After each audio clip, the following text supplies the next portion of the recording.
4 shots, 4 misses, and 30 seconds of laughter that cut deeper than any bullet. The woman standing at the firing line didn't flinch. She just let them laugh. She had practiced that stillness for years. What nobody on that frozen Alaska range understood was that every trembling hand, every dropped magazine, every embarrassing failure had been a choice, a carefully constructed lie. And the lie was about to crack open in the worst possible way, because somewhere in the mountains, people were going to die.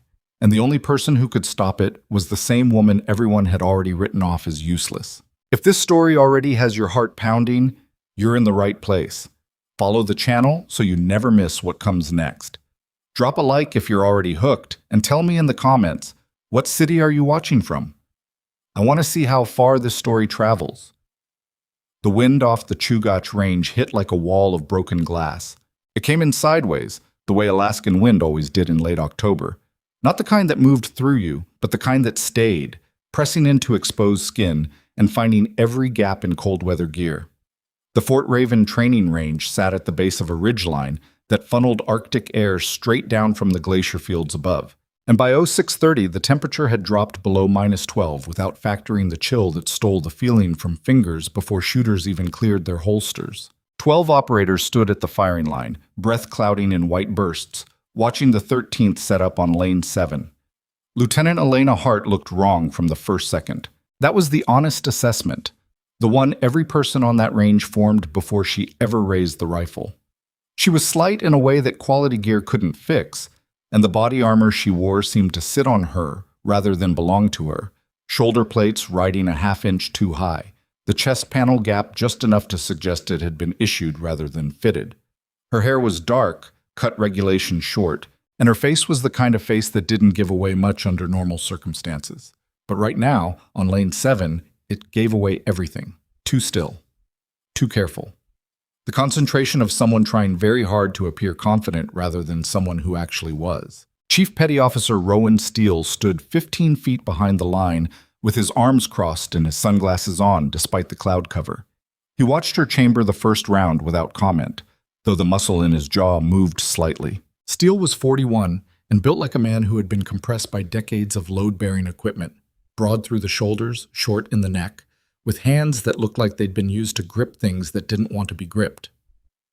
He'd run Team Echo for 6 years across 4 different combat theaters, and in that time he had assessed more personnel than he could count. He'd learned to read people the way experienced pilots read weather, not by looking directly at the threat, but at everything around it. What he saw in Elena Hart made him tired. "Naval Intelligence sending us their best again," muttered the man standing to Steele's left. Marcus Hale said it just loud enough to carry. He was 34, lean and angular, with the kind of permanently sunburned neck that came from years of lying behind rifle scopes in open terrain. His qualification scores were posted on the board inside the armory where everyone could see them. He'd topped the team for the last 3 consecutive cycles, and he carried that fact without ever quite stating it directly, the way certain men carried expensive watches. He didn't need to say anything. The numbers spoke for him. "She requested field integration herself," Steele said, without inflection. "That's what I heard." Hale rolled his shoulder. "I'm just saying, there's a difference between wanting something and being ready for it." On Lane 7, Elena raised the rifle. Her stance was visibly off. Left foot too far forward, muzzle riding slightly right before she even settled her cheek to the stock. The range safety officer, a young sergeant named Tolliver, who'd seen enough bad fundamentals to wince before the trigger broke, shifted his weight and looked away. The first shot went wide by 14 inches. The scoring camera caught it clean, low and right of the 8-ring, missing the scoring zone entirely. No one said anything out loud. But there was a particular quality of silence that functions identically to commentary, and the silence that followed Elena's first shot had that quality. She cycled the bolt. The second round keyholed on entry, meaning the bullet was tumbling by the time it hit paper, a fundamental that pointed to either a bad round or a shooter fighting the rifle so hard the barrel harmonics were disrupting the projectile in flight. It printed sideways on the target, catching the 10 ring at a diagonal. The score computer rejected it. "What is that?" said Hale. Not quite a question. A third shot. The rifle's report snapped flat against the ridgeline and came back half a second later as echo.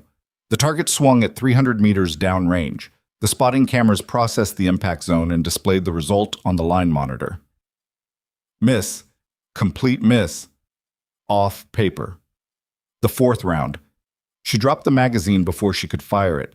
The metal hit the frozen gravel with a sound that seemed much louder than it had any right to be. The magazine bounced once, skittered left, and came to rest against the lane divider, and in the half-second pause that followed, somebody on the line started laughing. It wasn't a cruel laugh exactly. It was the involuntary kind, the kind that escapes when something tips from awkward into absurd. But in the context of a military qualification range surrounded by people who measured competence in fractions of inches and milliseconds, it landed the same way cruelty would have. Maybe worse, because it wasn't personal. It was indifferent. Hale turned toward Steele. "Chief, I see it." Steele stepped forward, walked the 15 feet to the line with the unhurried stride of a man who had made uncomfortable decisions in uncomfortable places and had stopped finding them uncomfortable years ago. He stopped beside Elena, who was crouched at the lane divider retrieving the magazine. She stood when she heard him coming. She held the magazine at her side. "Hart!" "Sir?" "Give me the rifle." She handed it over without argument. That was the thing he noticed. She didn't argue, didn't make excuses, didn't perform the kind of brittle dignity that people showed when they'd been embarrassed in public and were trying to salvage something. She just handed it over. Her face was still, and her eyes held a flatness that Steele couldn't quite read. "Qualification suspended," he said. "You're done on the range today." "Understood." He waited a beat. Sometimes people filled silences with justifications that told him more than their actual performance had. Elena said nothing. "Get some water. Brief starts at 0800. She nodded once, retrieved her cold weather gear from the bench at the rear of the lane, and walked off the range without looking at anyone.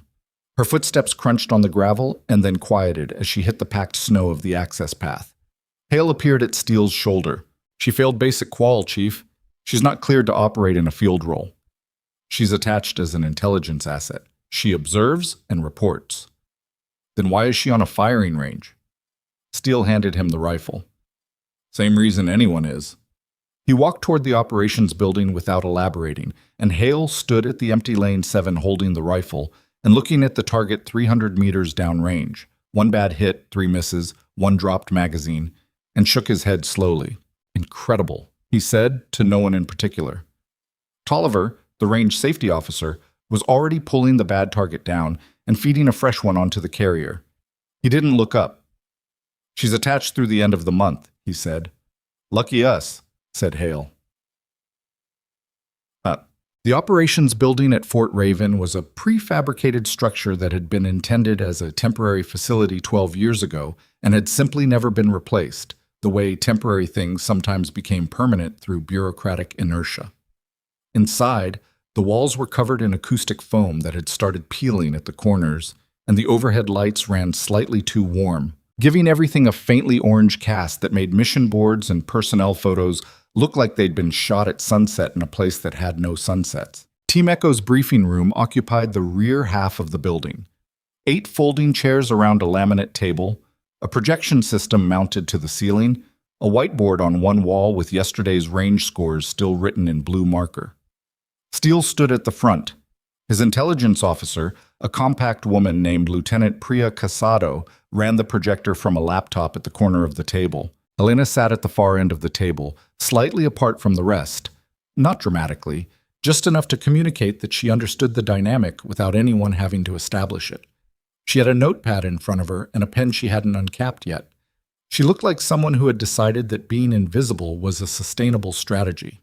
The rest of Team Echo filtered in over the next 10 minutes. Hale and his spotter, a big quiet Pennsylvanian named Decker, 2 close-quarters operators named Voss and Faraday, who had the look of men who found briefings mildly insulting, a comms specialist called Birch, who always had something in his mouth, today an energy bar, and 2 junior team members so recently assigned that Steele still occasionally needed to check the roster to confirm their names. "Listen up," Steele said. The room settled. Casado brought up the first image. Satellite photography of a mountain complex, eastern exposure. Natural rock formations used to conceal structural elements at the base. Snow visible on the upper ridge lines. Estimated elevation 7,400 feet. Target is a manufacturing and logistics node for an IED network that's been active in the region for 14 months, Casado said. Not a small operation. We're looking at technical bomb-making capability, courier infrastructure, and storage. This facility has been linked to 7 confirmed device deployments in the last 3 months alone. Do we have eyes on leadership? Voss asked. One primary target of interest, call sign Kestrel. She advanced to the next image, a telephoto photograph of a man, middle-aged, dark jacket, head turned 3/4 away from the camera. Real name unknown, known to our analysts as the network's primary device designer. He's not a foot soldier. He's an engineer. He designs, he trains others, then he moves. This is the first confirmed location fix we've had on him in 11 months. How long do we have the fix? Uncertain. He moves on irregular cycles and he's route conscious. Never uses the same approach twice. Our best estimate is a 48 to 72 hour window before he relocates. Steele stepped in. Helicopter insertion at 0200 tomorrow. We go in light. No vehicle support, no forward base. You carry what you need and nothing else. The terrain above the compound gives us an observation position at approximately 1,400 meters from the primary courtyard. That's where Kestrel has historically moved between buildings during daylight hours. Hale was studying the satellite image. What's the civilian situation in the compound? Mixed, Casado said. We've observed between 12 and 20 non-combatant individuals on site at various times. Family members of personnel, possibly some local workers. That's part of why we're not looking at a direct assault package. So we need a clean shot, said Hale. We need a specific shot, Steele said. 1 target, 1 opportunity, 0 collateral. Hale, you're primary. Decker spots. Understood. Elena hadn't spoken. She was writing on her notepad, and when Steele glanced at her notes during a pause in the briefing, he saw not text, but a diagram. Wind diagrams. Elevation calculations. A rough topographic sketch of the approach to the observation position based on the satellite imagery, with annotations so precise they looked like they'd been produced by software rather than a pencil. He looked at her for a moment. She didn't look up. He moved on. The helicopter went in dark and cold, a modified transport with the exterior lighting stripped and the engine sound dampening package engaged, carrying Team Echo at 200 feet above the ridge lines, using terrain masking the way a swimmer uses a wave, riding the natural shape of the land to stay invisible. Inside, the team sat in 2 rows, equipment strapped down, communication headsets on, saying almost nothing. The noise of the rotors made conversation expensive, and most operators stopped trying after the first 5 minutes. Elena sat near the rear ramp. She had her spotting scope in a hard case between her knees and a pack that weighed roughly 38 pounds based on the loadout she'd drawn from the equipment room. Nobody had asked her if she needed help with the weight. She hadn't asked. Decker, sitting across from her, watched her check her comms setup with the practiced efficiency of someone who had done it too many times to make it look like anything. He watched her run through the sequence, radio check, frequency confirmation, squelch test, and said nothing, but his expression shifted slightly. Hale, next to him, caught it. "Don't get attached," Hale said. Decker looked at him. "I'm not doing anything." "You're thinking about how she handled that radio check." "I'm thinking you're too loud for 0130 in a helicopter." Hale settled back against the airframe and closed his eyes. The landing zone was a natural depression 300 meters below the ridgeline, a bowl of frozen grass and dark rock that gave a concealed approach to the high ground above the compound. The helicopter flared, touched for 4 seconds, and was gone before the team had fully dispersed. No second chances. No circling. The pilot's standing instruction was to depart immediately and loiter 30 kilometers out of acoustic range. They moved in single file, Voss on point, Steele behind him, then the rest in order of assignment. Elena was near the rear, ahead of Birch, who was managing the communication relay equipment. The incline was brutal in the dark, not steep enough to require climbing equipment, but steep enough to make every step a calculation. Loose shale under a crust of frozen snow, the kind of terrain that gave way unpredictably and punished inattention with twisted ankles and noise. They covered the approach in 94 minutes. When they reached the observation position, a natural shelf of granite jutting from the ridgeline with direct sight lines to the compound below. The sky had begun to change color at the eastern edge, the absolute dark giving way to something marginally less dark, a transition so subtle that it was more felt than seen. "Set up," Steele said quietly. Hale moved to the forward edge of the shelf and began establishing his position, working from memory and pre-mission preparation rather than improvisation. Bipod deployment, range card construction, wind indicator string tied to a small peg driven into a crack in the granite. Decker positioned beside him with the spotting scope, talking in low fragments that constituted their private shorthand. Wind from 270, gusting 6 to 9. Confirm. Elevation correction for 12 degrees of decline. Range to primary courtyard, 1,384 meters. Confirmed on my end, 1,390, splitting the difference. Elena was positioned 8 feet behind them and 3 feet to the right, elevated slightly on the rock shelf. She had her own spotting scope out, focused on the same courtyard, and her notepad on her knee. She watched the compound come to light as the sun began cresting the distant peaks. Slow and cold, the shadows retreating sector by sector across the stone buildings below. Steele crouched between the two positions. "Birch, radio status. Full net. TOC confirms target vehicle arrived compound 2200 last night. Kestrel's almost certainly on site." "Almost certainly." "Their words, Chief, not mine." "Voss Faraday, maintain perimeter. Eyes on the western approach." "Roger." The waiting began. It was the part that movies never got right. The compression of time. The way an hour could simultaneously feel like 6 minutes and 6 days, depending on how the body handled sustained alertness. Cold seeped through gear in increments. The wind changed direction twice in the first 2 hours, both times without warning. Decker updated his wind calls each time. Hale adjusted. Elena adjusted her own scope and wrote numbers she didn't share with anyone. At 0943, something changed in the compound. A door opened on the eastern side of the main building. 2 armed men appeared first, moving in a practiced pattern that wasn't quite a sweep but functioned like one. They checked the courtyard, separated slightly, checked the angles to the western wall. Then a third figure emerged. Hale's voice dropped to almost nothing. "Movement. Primary courtyard. Third figure, dark jacket." Decker was already tracking. "Confirm. Stand by for identification." The figure moved across the courtyard at an unhurried pace, stopping near the center to speak with one of the armed men. The telephoto optics picked up the profile, the way he stood, the angle of his head. "Positive ID," Decker said. "That's Kestrel." Steele was instantly beside Hale. "How long do we have?" "He's moving toward the far building. Maybe 90 seconds of exposure, maybe less.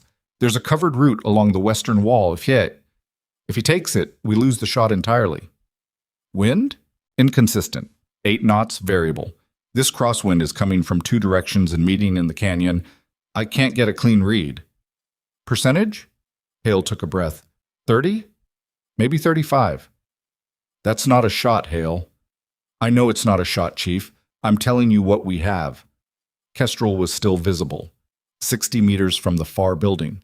His armed escorts had fallen slightly behind. Elena spoke. She said it quietly, not with volume, but with a particular quality of certainty. The kind that didn't announce itself but simply occupied space. "I have the shot." Nobody moved for a full second. Then Hale turned his head. He looked at her the way you look at someone who has said something in a language you recognize but were not expecting to hear. "Excuse me? The wind is converging at approximately mid-range. There's a collapse window, the gusts are canceling each other out for 2 to 4 seconds every 40 to 60 seconds based on the pattern over the last hour. I've been tracking it." She didn't look up from her scope. "Kestrel has roughly 50 seconds of courtyard exposure remaining. The next collapse window opens in about 8 seconds. Steele looked at her for a moment that felt longer than it was. "Hart, I'm not guessing. I've mapped 12 complete wind cycles. The collapse is real." Hale turned back to his scope, and even as he watched, he saw it. The indicator string at the edge of the shelf, which had been twitching constantly for the last 3 hours, went still. "Chief," he said. Steele looked at the string. Then he looked at Elena. She was already behind her pack, her hand resting on the scope case. Her expression nothing, not desperate, not eager, just ready in the way that some things are simply and completely ready. Steele reached a decision in the space between two heartbeats. He reached down and unclipped the secondary rifle from its case, Hale's backup precision system, a chambered and zeroed platform that nobody had touched since they'd landed, and set it on the rock shelf beside Elena. 40 seconds, he said. Hale turned around.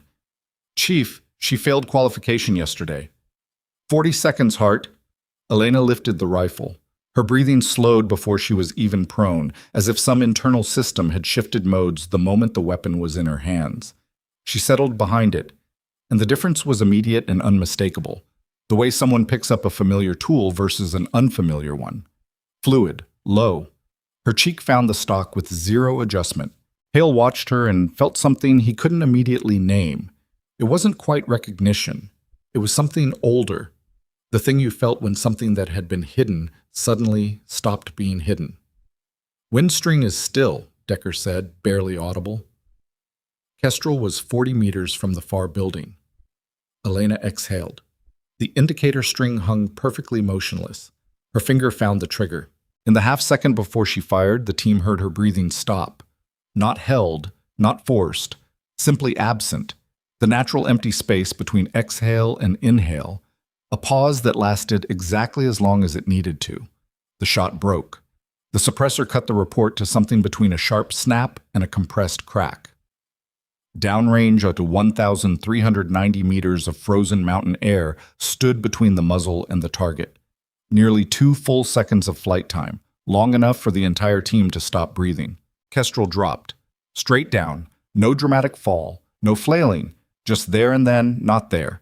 Folding at the center as if every structural support had simultaneously failed. The courtyard erupted in movement below, armed men scattering, radios, shouting too distant to be audible. But on the rock shelf above, 8 of the most experienced operators in the military theater stood in silence that had an entirely different quality. Marcus Hale was looking at the back of Elena Hart's head. She hadn't moved from the rifle. Her breathing had returned, steady and slow, as if the last 4 minutes had cost her nothing at all. Decker, Hale said finally. Yeah. Tell me I just saw that. Decker lowered his spotting scope. He looked at Hale with an expression that answered the question without using words. Steele crouched beside Elena. Status. Target is down, she said. Her voice was the same as it had been before. Flat, controlled, measured. No observable movement. The far building's north entrance is going to be active in 60 seconds when their security protocol kicks in. We should start moving. Steele looked at her for a moment. Yeah, he said. We should. The team began breaking down positions. Gear stowed, covers replaced, tracks managed. The standard post-shot protocol executed with the muscle memory of repetition. Nobody spoke directly to Elena. But nobody spoke the way they'd spoken before, either. The particular silence of dismissal had been replaced with a different kind of silence, the kind that forms when people are privately revising something they had already decided. Hale was the last to pull back from the forward position. He picked up his rifle, checked the chamber out of habit, and looked downrange one last time at the empty courtyard below. Then he looked at the rock where Elena had been lying. He looked at it for a moment. Then he picked up his gear and fell into the line. They were halfway back to the landing zone when the call came through on Birch's comms. Not the extraction confirmation they were expecting, but something else. Something that made Birch stop walking and press his earpiece hard against his head. Say again, he said. Say again, TOC. Steele stopped. The team stopped. Birch's face in the thin morning light had changed. Chief. His voice was very controlled in the way people's voices went controlled when the news was the kind that didn't allow for reaction yet. TOC has a priority transmission from the forward operating base at Teller Station. I'm listening. 2 Marines, a reconnaissance team, they were running a separate surveillance operation on the eastern sector. He paused. They've been taken. The mountain wind moved through the narrow coal above them, low and sustained. When? Steele asked. 40 minutes ago, during our operation. The enemy used the activity on this side of the range as cover. Birch looked up from his equipment. TOC believes they're being moved to the compound's secondary site. What secondary site? One that wasn't in our original intelligence package. He pulled up the relay screen on his wrist unit. TOC is transmitting coordinates now. It's at the far end of the canyon, approximately 1,600 meters of open ground from any viable observation position. The number landed in the air between them. Steele turned and looked at Elena, who was standing 6 feet behind him in the formation. She was already looking at him. Her expression hadn't changed. Her hand was still on her pack strap. She didn't say anything. She didn't need to. And in the silence that followed, every member of Team Echo understood, simultaneously and without discussion, that the most important variable in the next 12 hours was standing right there in the middle of their formation, the woman they had spent the last 24 hours laughing at. The coordinates came through in fragments, the way bad news always did, piece by piece, each one worse than the last. Birch read them aloud in a flat voice while the team stood in the narrow col with the wind cutting between them, and Steele pulled up the terrain map on his wrist unit and studied it for approximately 4 seconds before he said anything. "That's not a secondary site," he said. "That's a kill house." Nobody disputed it. The coordinates placed the location at the far end of the canyon system, a natural rock fortress formed by 2 converging cliff faces that channeled the only viable approach into a single bottleneck corridor. Whoever had picked it knew what they were doing. You couldn't assault it from the ground without walking into a prepared kill zone. You couldn't use air assets because the cliff walls created a turbulence pocket that made precision munitions delivery unreliable at best, catastrophic at worst. The only viable angle of approach for any kind of intervention was from the ridgeline above the eastern cliff face, at approximately 1,600 meters. Steele looked up from the wrist unit and found Elena already watching him. She had the look of someone who had already run the calculation and was waiting to see how long it took everyone else to catch up. "TOC wants options," Birch said. "Tell TOC we're working it," Steele said. "Birch, establish a relay link with the FOB at Teller Station. I want direct comms with whoever is running the ground intelligence on those Marines." "Already on it." Steele turned and walked 5 paces back up the trail, away from the group, and stood with his back to them for a moment. Not dramatically, just the way a man sometimes needed to stand with his back to something while he thought. Hale moved up beside him, without being invited. "Chief?" "I know. 1,600 meters. Active crosswinds in a canyon. Heat shimmer once the sun gets into that rock face. And it'll be fully lit by 1,300. Hale kept his voice low enough that it was functionally private, though on a quiet mountain in cold air, sound traveled farther than people expected. "I can make that shot. I'm not saying I can't, but the probability—" "What's your honest number?" Hale was quiet for a moment. 25%, maybe 20. "And if we wait for better conditions?" "We don't get better conditions. That canyon runs east-west. By noon, it's a thermal tube. By 1400, the shimmer makes anything over 1,200 meters basically a lottery." He paused. "And if they're moving the Marines, we might not have until noon." Steele turned around. The team was arranged on the trail in a loose cluster. Voss and Faraday had come back in from the perimeter. Decker was marking something on a paper map with a grease pencil. Birch was deep in his communications equipment. Elena was standing slightly apart, the same position she'd occupied since they'd inserted, as if she'd internalized the distance without anyone having to establish it. Steele looked at her. "Hart, can you shoot that?" She didn't answer immediately, and he respected that. The pause wasn't hesitation, it was the pause of someone being honest with themselves before being honest with anyone else. He'd learned to tell the difference over years of watching people answer questions under pressure. "I don't know yet," she said. "I need to see the position, and I need to understand what we know about the timeline on the Marines." Hale made a sound that wasn't quite a word. "I need to see it," Elena said again, and this time she said it to Hale directly, and something in the directness of it stopped him from whatever he'd been about to say. Steele made the call. "We move to the eastern ridgeline. Observation only until we have better intelligence. Nobody does anything until I say so. Move." They moved. Oh. The eastern ridgeline was a 40-minute push from their current position, and it was not a comfortable 40 minutes. The terrain between the 2 ridges crossed a saddle of exposed rock that offered no cover and a significant wind exposure. and the temperature at elevation had not improved since morning. If anything, it had gotten slightly colder, the kind of cold that accumulated rather than struck. Faraday slipped twice on a section of glazed rock near the saddle, catching himself both times, and the second time he came up with a bleeding gash across his right palm that he wrapped with a strip of tape from his kit and didn't mention again. Elena moved well. Haley noticed it because he was paying attention in a way he hadn't been before, and because paying attention was the thing he did better than almost anything else. She moved with a particular economy, not graceful exactly, not the kind of fluid movement that looked like training, but efficient in a way that suggested the body had been taught to do more with less. She chose her footing without looking down, which meant she was reading the ground ahead rather than reacting to it. She kept her weight centered on ascents and shifted it forward on descents without being conscious about it. Small things, the kind of things that added up to a picture. He moved up beside Decker. "You see how she's moving," he said quietly. Decker was quiet for a few steps. "Yeah. Does that look like someone who failed basic qual to you?"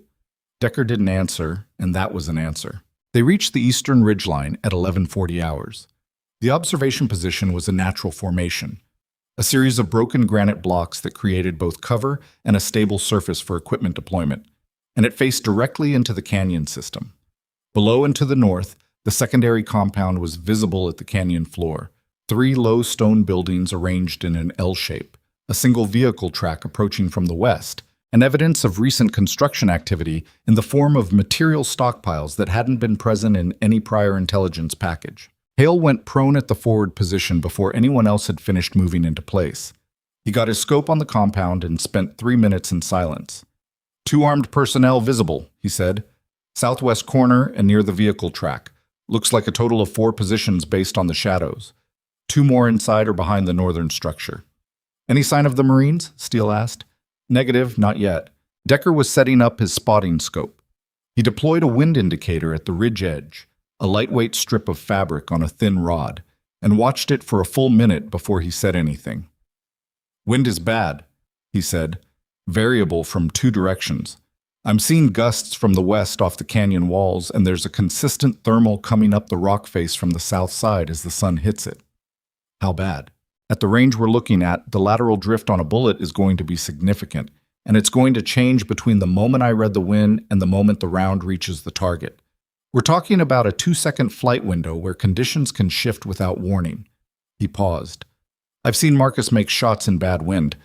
This is at the far edge of what I'd feel comfortable calling." Elena was positioned behind the main group, her spotting scope deployed, writing in her notebook. She'd been writing steadily since they arrived, and the notebook by now was dense with numbers and diagrams that nobody was looking at, but that she was clearly using for something. Steele crouched beside her. "What are you tracking?" "Wind cycles," she said without looking up. "The thermal off the south face is running on a pattern. It surges for approximately 8 to 12 seconds and then drops for 3 to 5. The western gusts are less predictable, but they're coming through the canyon at roughly 45-second intervals based on what I've observed." She made another notation. "The problem is that the 2 patterns are mostly out of phase, and which means the windows where both are temporarily low are short and irregular. But they're there." Steele looked at her notebook. The diagrams were specific and technical in a way that didn't match the profile in her service record, which he had read thoroughly, twice, and which said that Elena Hart had qualified as a naval intelligence analyst with secondary training in signals analysis and human source operations. It said nothing about precision marksmanship. It said nothing about wind reading at extreme range.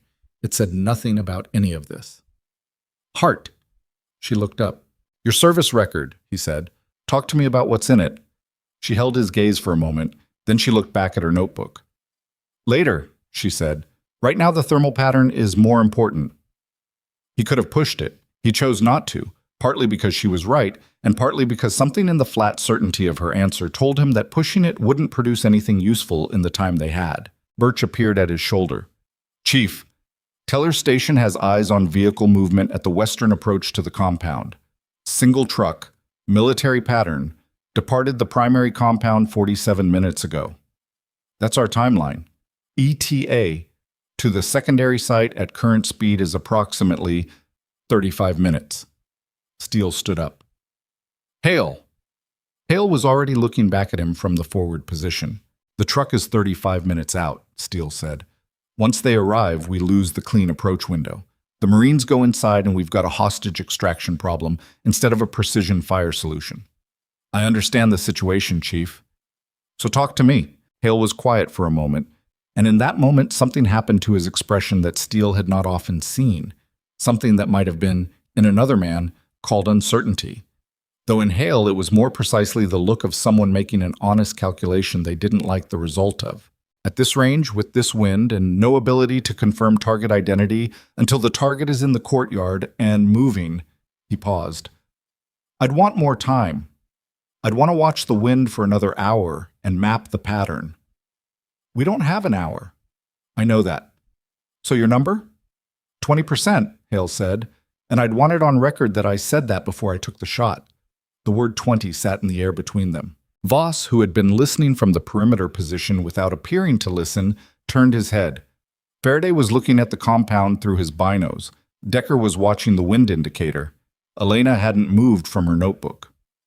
Hart, Steele said. She finished the notation she was making. Then she looked up. Yes. Hale says 20%. She looked at Hale. He looked back at her with an expression she couldn't quite classify. It wasn't quite hostility, and it wasn't quite challenge. It was something more complicated. The look of a man who was very good at something and who was currently uncomfortable about why that mattered. Can you get that higher? Steele asked. Not a question about her capability. A question about the problem. The thermal pattern gives us a better window than a static wind assessment suggests, she said.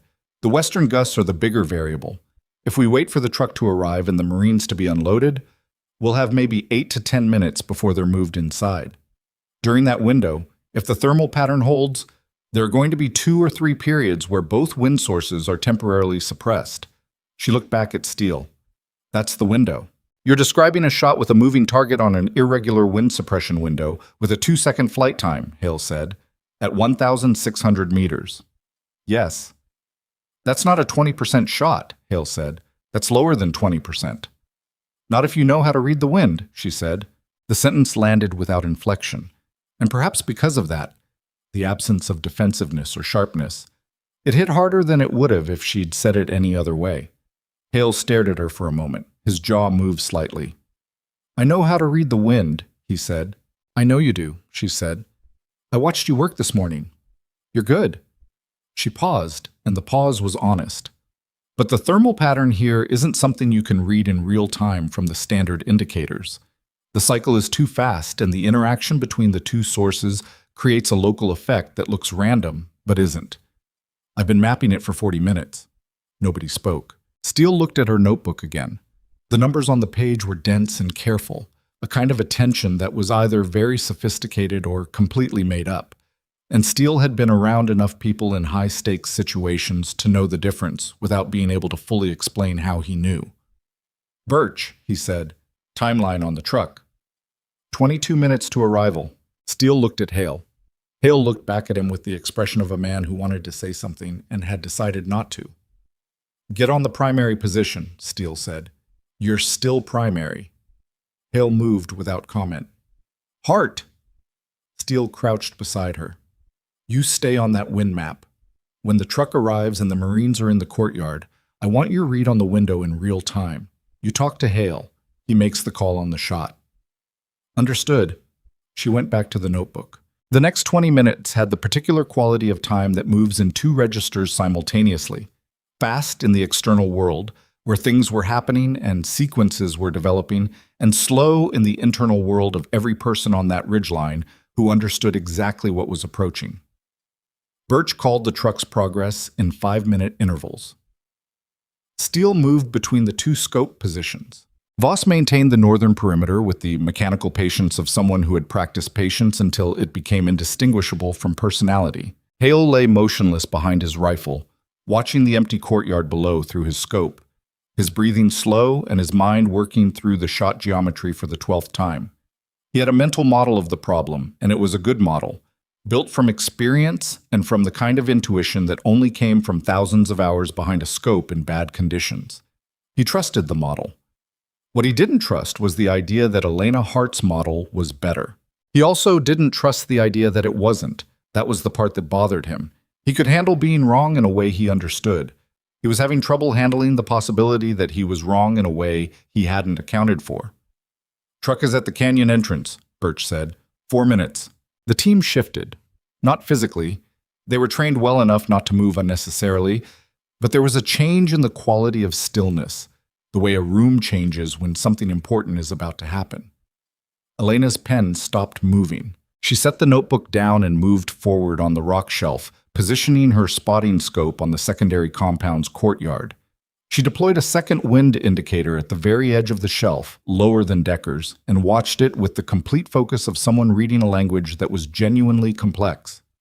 "Truck visible," Hale said. "Coming in from the west. Single vehicle. Looks like 5 or 6 individuals in the bed. Can you confirm Marines?" "Negative at this distance. Stand by." The truck moved slowly along the vehicle track, the track itself being barely improved road, compacted rock with drainage cuts on both sides, and stopped at the compound's western entrance. The armed guards Hale had observed earlier moved toward the vehicle. "I've got movement. Figures being unloaded from the truck bed. 2 individuals, hands bound, different clothing profile from the armed personnel." He paused. "That's them. That's the Marines." "How long before they're inside?" "They're moving now. Maybe 6 minutes, maybe 4. Elena was watching the wind indicator. The thermal off the South Rock face surged, the indicator swinging sharply forward and holding, then released. She watched it cycle through twice, counting the seconds under her breath. The western gusts were currently absent, the canyon between cycles. "Hale," she said, "I'm watching. Thermal is in a surge, comes down in approximately 4 seconds. Western gust is between cycles. You've got a window in about 8 seconds, 3 to 4 seconds of combined suppression." Hale made an adjustment to his elevation turret. He watched his own wind indicator at the forward position, which was less responsive than Elena's, but confirmed what she was saying.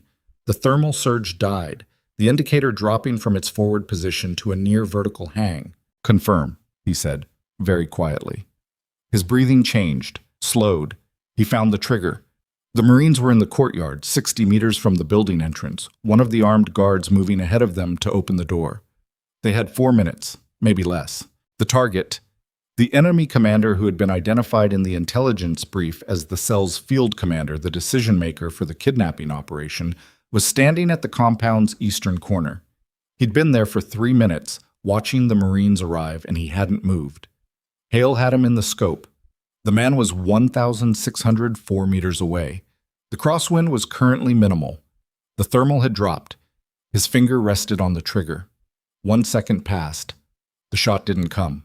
The western gust hit, a sharp, hard pulse of air that rocked the wind indicator to 45 degrees and would have pushed a bullet at that range by more than a meter of lateral drift. The window had closed in the time it took to blink. Hale pulled his finger off the trigger. "Missed it," he said. Flat. No emotion. Steele exhaled slowly. "Next window," Elena said immediately. "The thermal pattern runs approximately 45 seconds. Western gusts are on a 40 to 50-second cycle. Next overlap in..." She was watching both indicators, the notebook abandoned. 40 seconds. Maybe 42. "The Marines are still in the courtyard," Decker said. "They've stopped. Looks like one of the guards is arguing with someone." "Time," Steele said. 3 minutes before they're inside, Hale estimated. "1 more window then," Steele said. "Maybe 2. Elena didn't respond to this. She was counting. Hale settled back behind the scope. He found the target again. The commander had moved slightly, now standing with his back partially to them, but still exposed. Still in the courtyard. Still a viable shot. 20 seconds, Elena said. Hale found the trigger. "Thermal is surging," Elena said. 15 seconds until it drops. He watched his indicator. The thermal surge was visible, pushing the indicator flag forward, holding it there, the way a strong breath holds a tissue. 10 seconds. The Marines were moving again. The argument among the guards below had apparently resolved. 5. The thermal flag began to drop. Now. The flag went still. Hale's breathing stopped. The western indicator at Elena's position swung slightly. A small pulse, a half gust, the fading edge of a cycle rather than a full burst. And in the time it took Hale to register it and compensate, his finger had already begun its pull. The shot broke. The report was a compressed snap that the canyon walls caught and folded into an echo before sending it back to them, and in the 2 seconds that followed, nothing on the ridgeline moved. The target didn't go down. He flinched, moved hard to the left. Not a hit, a near miss, close enough to register, and then the man was behind the corner of the building and gone. "Miss," Decker said. The word landed like a physical weight. Below, the compound erupted. Armed personnel moving, shouting in fragments too distant to be intelligible. The Marines being pushed hard toward the building entrance. The window, the precise, narrow, unforgiving window, had closed. Hale didn't move from behind the scope for a long moment. His hands were still. His face was against the stock. When he finally pulled back, he looked at Elena's position. She was looking at him, not with satisfaction or accusation, with an expression that was harder to read than either of those, something more like the look of someone who understood exactly what had just happened and didn't consider it a simple situation. "The half-gust on the western," he said. "It was the tail end of the previous cycle," she said. "It was in my count, but it happened 3 seconds earlier than the pattern suggested." 3 seconds. Yes. He looked at her for another moment. Then he looked at Steele. The Marines were inside the building. The commander was behind the wall. The shot was gone. Steele was already on the radio. "Burge, get me TOC. Tell them we need options, and we need them in the next 10 minutes. Because after that, this becomes a direct action problem, and we are not configured for direct action at this location." Copy. The team held its position on the ridgeline. The wind continued its irregular conversation with the canyon walls below. The sun had moved, and the thermal off the south rock face was intensifying, making the air above the compound shimmer visibly at range. The kind of optical distortion that turned precision shooting into something closer to hope. Hale sat with his back against the rock, rifle across his knees, and said nothing for a full 2 minutes. Then he said, "Hart." She looked at him.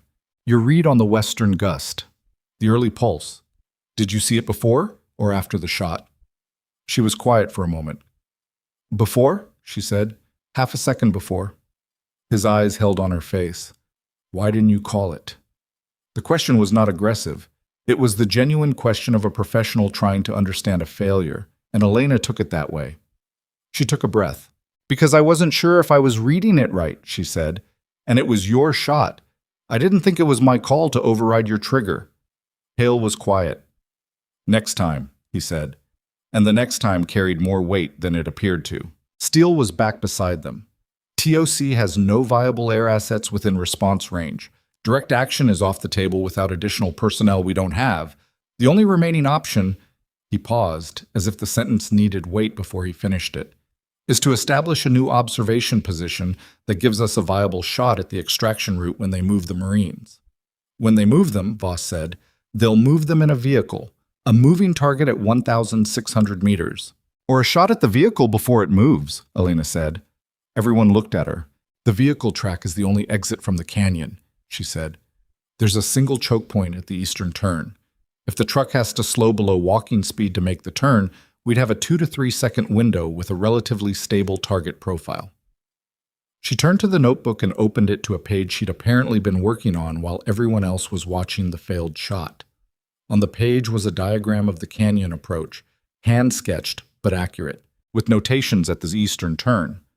From the secondary observation position on the northern cliff face, there's a partial platform visible in the satellite imagery. The range to the choke point is approximately 1,580 meters. The canyon walls deflect the western gust at that location. The thermal influence at that angle is reduced by roughly 60%. "Something was kitchen," she stopped. "The shot is still very difficult, but it is not the same shot." Birch looked at the diagram. Decker looked at it. Even Faraday, who very rarely looked interested in anything that wasn't immediate and physical, looked at it. Steele picked up the notebook. He looked at the diagram for a long time.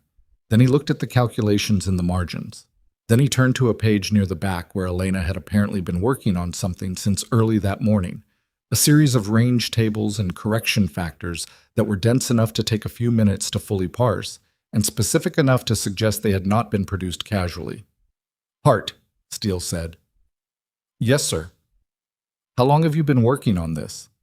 She met his eyes steadily. "Since the first briefing," she said. He set the notebook down.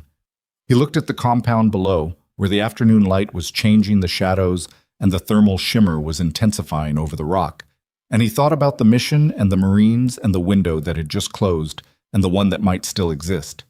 Then he looked at Elena. "You need to tell me who you are," he said. "Not your service record. Who you actually are.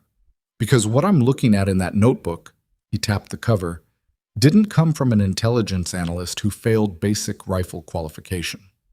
The wind moved through the canyon below. Elena looked at him for a moment, and then, for the first time since they'd inserted into this operation, her expression shifted. Not much, just slightly, the way something shifts when it's been held in one position for a very long time and is finally allowed to move. "My father was a special operations marksman," she said. "Retired after 22 years. He started teaching me when I was 7. She paused. "When I was 19, I won the National Open Long Range Championship under a different name. 3 years later, I was recruited into a classified DoD program that combined signals intelligence analysis with extreme range precision capability." She stopped. "The program doesn't exist on any standard personnel database. That's why my service record doesn't show it. Yet see, I'm on beach." The team was very quiet. "The qualification yesterday," Steele said, "was deliberate," she said. "I've been doing it since the program ended. I didn't want to be flagged as a shooter. I didn't want to be used that way again." She looked down at her hands for a moment, then back up. "I was wrong about that. I understand that now." Steele studied her face. Hale was looking at the compound below. "So the shot this morning," Hale said, without turning around. "Yes," she said. He nodded once, slowly, at something only he could see. "And the shot we need to make," Steele said, "at the vehicle choke point." Elena looked at him directly. "I can make it," she said. And then before anyone could respond, "But I need the primary rifle, and I need Decker spotting for me."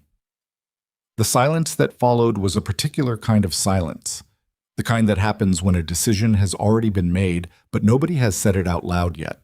Decker turned from his scope. He looked at Elena, then at Hale, then at Steele. Hale still hadn't turned around. "Hale," Steele said. A beat. Then Hale turned.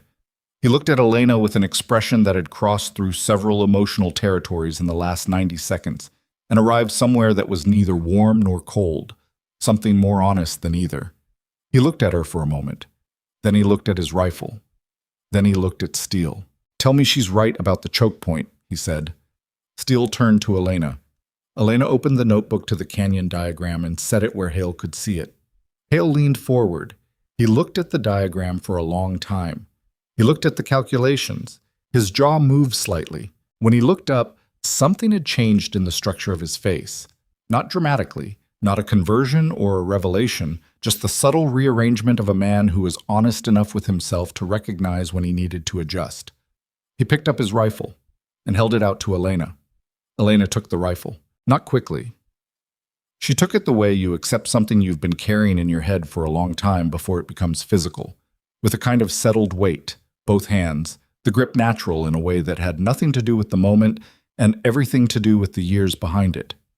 She checked the chamber without being asked, ran her thumb across the bolt face, felt the round seated correctly, and brought the scope to her eye for exactly 2 seconds before lowering it again. Hale watched all of this. He said nothing, but he watched. "Decker," Steele said. Decker was already moving his spotting equipment. He repositioned 3 feet to Elena's left, set up the scope, and began his standard pre-shot protocol with the kind of practiced efficiency that suggested he'd made a decision and was done deliberating about it. Whether that decision was tactical or personal, nobody asked. "We need to reposition to the northern cliff face," Elena said. "The current angle doesn't give us the choke point." "How far is the move?" Steele said. 600 meters along the ridgeline, then a 40-meter descent to the platform. She had the canyon diagram in her hand. 20 minutes if we move now, maybe 18. Birch, what's the timeline on the vehicle? Birch was deep in the comms, one hand pressing the earpiece. TOC says the compound has been active since the Marines went inside. Vehicle engine running as of 4 minutes ago. They think they're prepping to move. Could be 10 minutes, could be 30. Could be 5, Voss said. Could be 5, Birch agreed. Steele looked at the ridgeline to the north. Then he looked at Elena. If we don't make that position in time, then we don't have the shot, she said. And the Marines go wherever the truck takes them. She held his eyes. But we have time. We move now. We have time. Steele made the call. Move. Single file. Fast. Fast on that ridgeline meant something different than it meant at sea level. The altitude sat at just under 8,000 feet, and the terrain was the kind that punished pace. Uneven, frost-slick in the shadowed sections, with loose aggregate under the surface that shifted unpredictably underfoot. Voss took point, moving at a controlled push that was aggressive without being reckless, and the team followed in order with Elena near the middle of the file, the rifle slung across her back with the barrel pointed down, the way she'd been carrying it since Hale handed it over. She moved well, same as before, and this time Hale was behind her and he watched it without pretending he wasn't. The economy of motion, the foot placement, the way she managed the rifle's weight without compensating for it, which meant she'd carried one at this angle before, many times, in terrain similar to this. He was building a picture of her the way he always built pictures of things, incrementally, adding detail until the shape emerged. The shape that was emerging was not the shape he'd started with. They crossed the northern saddle at a jog, single file, 15 seconds of total exposure before dropping back into cover on the far side. The wind at the saddle was brutal, a sustained lateral push that tried to get under pack flaps and inside collar gaps.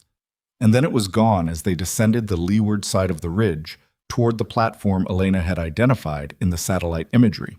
It was visible from 200 meters out, a natural shelf of layered granite that jutted from the cliff face at a slight downward angle, roughly 4 meters wide and 8 meters deep, with a 2-meter rock barrier at the forward edge that would serve as both cover and a stable bipod surface.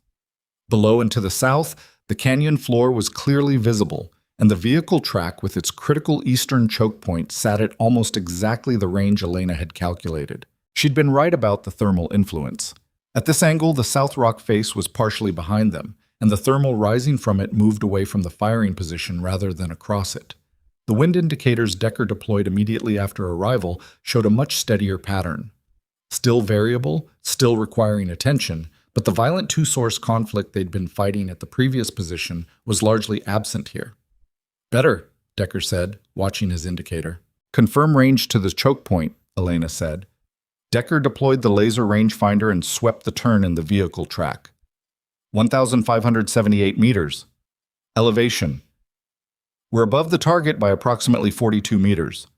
Elena was already prone behind the rock barrier, the rifle settled on the bipod she'd drawn from the pack pocket, her left hand adjusting the rear support bag. She dialed the scope with 2 adjustments, elevation first, then a windage correction, and put her eye to the glass. The choke point was a sharp left turn in the track, where the canyon wall forced any vehicle to reduce speed to nearly 0 to complete the corner without sliding the rear wheels into the drainage cut. From this angle, the approach to the turn was clearly visible for approximately 180 meters, and the turn itself offered a 2 to 4 second window of near-static target presentation depending on vehicle speed. This works, she said. Not triumphantly, just as a statement of assessment. Steele crouched beside her. Birch. Vehicle status. Still in compound. Engine running. I've got TOC pulling any imagery assets they can get on the compound entrance, but we're working with what we have. Time? Unknown. Could be any minute. Then we're on, Steele said. He looked at the team, Voss and Faraday to the north perimeter, Hale and Birch on the comms position, Decker spotting. He looked at Elena. You call your needs, Decker supports, I run the net. Elena nodded without lifting her eye from the scope. She began the wait. The waiting on the northern platform was different from the waiting at the previous position. The previous wait had been anticipatory, charged with the particular energy of a situation that was building toward something. This wait had a different quality, compressed, like air in a closed space, pressure without release. Every person on that platform knew the parameters. They had a shot window that existed for a few seconds at a single point on a road 1,578 meters away. They had an unknown amount of time before a truck carrying 2 bound Marines either used that road or didn't, and they had exactly one person in position to do anything about it. Elena's breathing was slow and regular. She had settled into a state that was difficult to describe from the outside. Not trance-like, not dramatic, more like the state of a long-distance swimmer who has found their rhythm at the point where conscious effort becomes something else. She was present and calculating and reading everything around her simultaneously, and the appearance of calm was real, but it was not effortless. Her right shoulder ached from the morning shot. The rock beneath her hip was cold and angled in a way that would matter in about 40 minutes, but didn't matter yet. She was aware of both things, and she filed them. Decker watched his wind indicator and updated his call every 60 seconds. Wind, 275, 4 knots. Consistent. Copy. Hale was on the comms with Birch, monitoring the TOC net. He hadn't said anything directly to Elena since the rifle transfer. He wasn't ignoring her, so it wasn't that. He was being very careful about something that he hadn't fully identified yet, which was unusual for him, because Hale typically knew what he was being careful about. 14 minutes into the wait, Birch held up a hand. Vehicle is moving, he said. TOC confirms compound exit, heading east on the vehicle track. The quality of silence on the platform changed again. Time to the choke point, Steele said. At observed speed, 8 to 12 minutes, Decker said. He was already moving through his wind update, rechecking the indicator, rechecking the range data he'd posted on the rock face beside his scope in grease pencil. Wind holding at 4 knots from the west, no significant change. Elena made a small adjustment to the windage dial. 3 clicks. She put her eye back to the scope and found the choke point and held it there, letting the picture settle, letting her eye adapt to the exact visual environment she'd be working in when the truck appeared. The choke point was a left-hand bend in the vehicle track where a natural granite shoulder on the canyon wall forced a tight angle.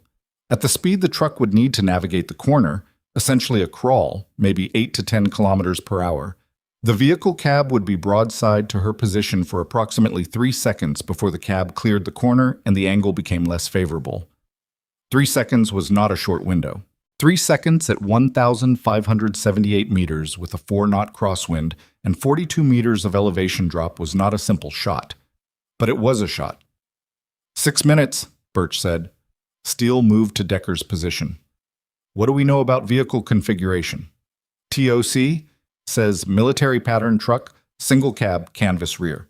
Armed escort in the bed, count is unclear, minimum 2. Marines would be in the bed under the canvas. Most likely. So the shot is at the cab, Steele said. He looked at Elena's back. Driver or commander, whoever is controlling the vehicle. Driver, Elena said. If the driver is incapacitated at the choke point, the truck can't complete the turn. It blocks the track in both directions and prevents any rapid extraction of the passengers. She paused. If we hit the commander instead, the driver may still complete the turn, and the truck keeps moving. Steele looked at Decker. Decker nodded slightly. The logic was sound. Driver it is, Steele said. 4 minutes, Birch said.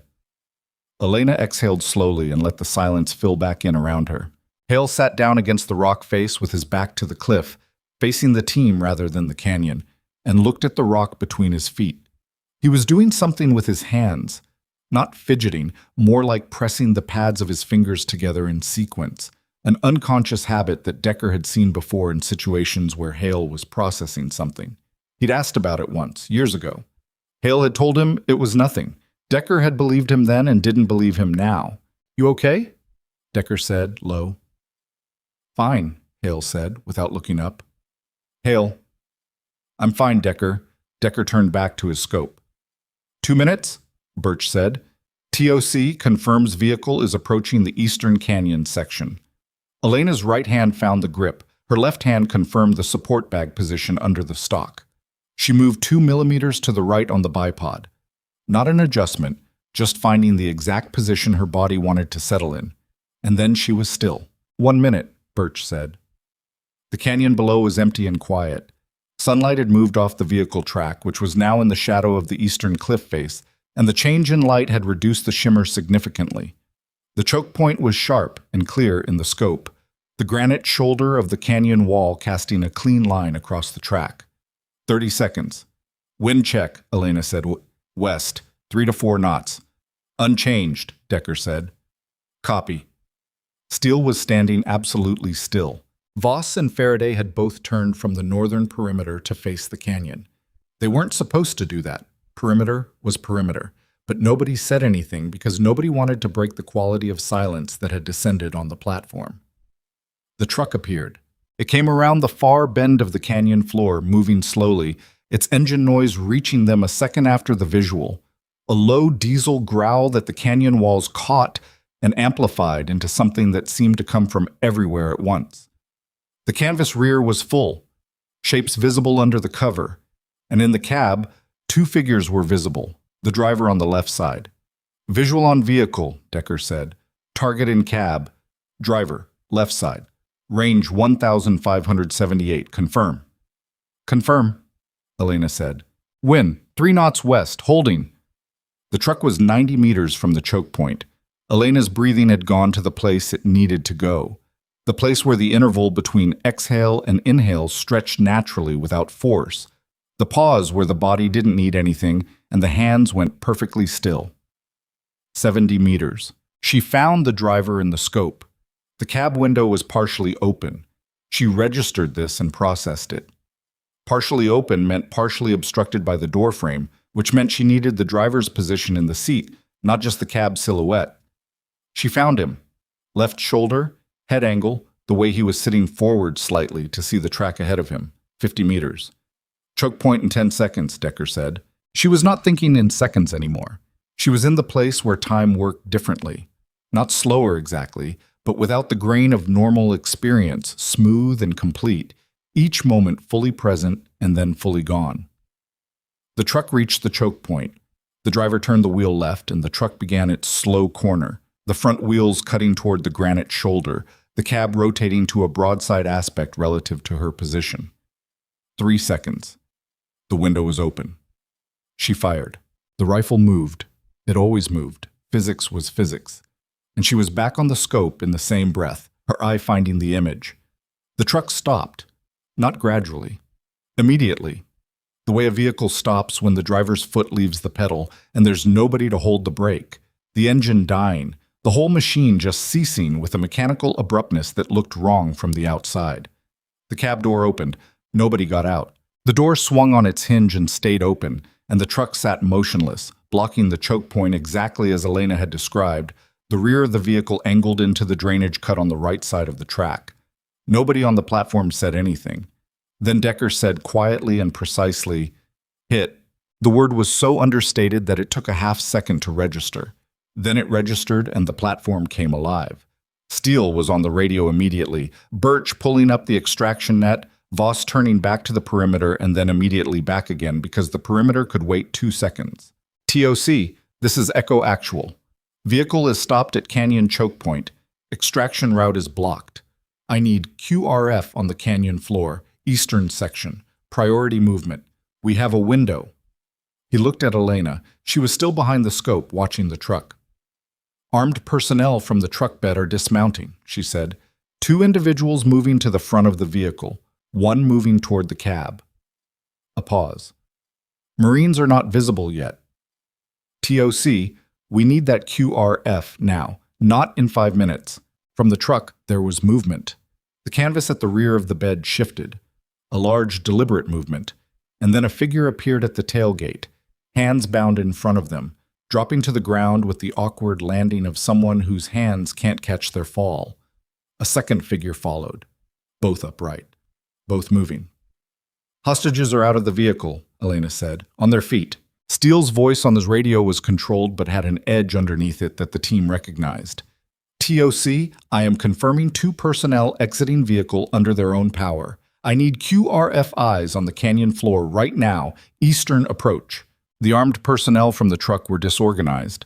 Not panicked exactly, but without the decisive direction that came from a functioning command structure.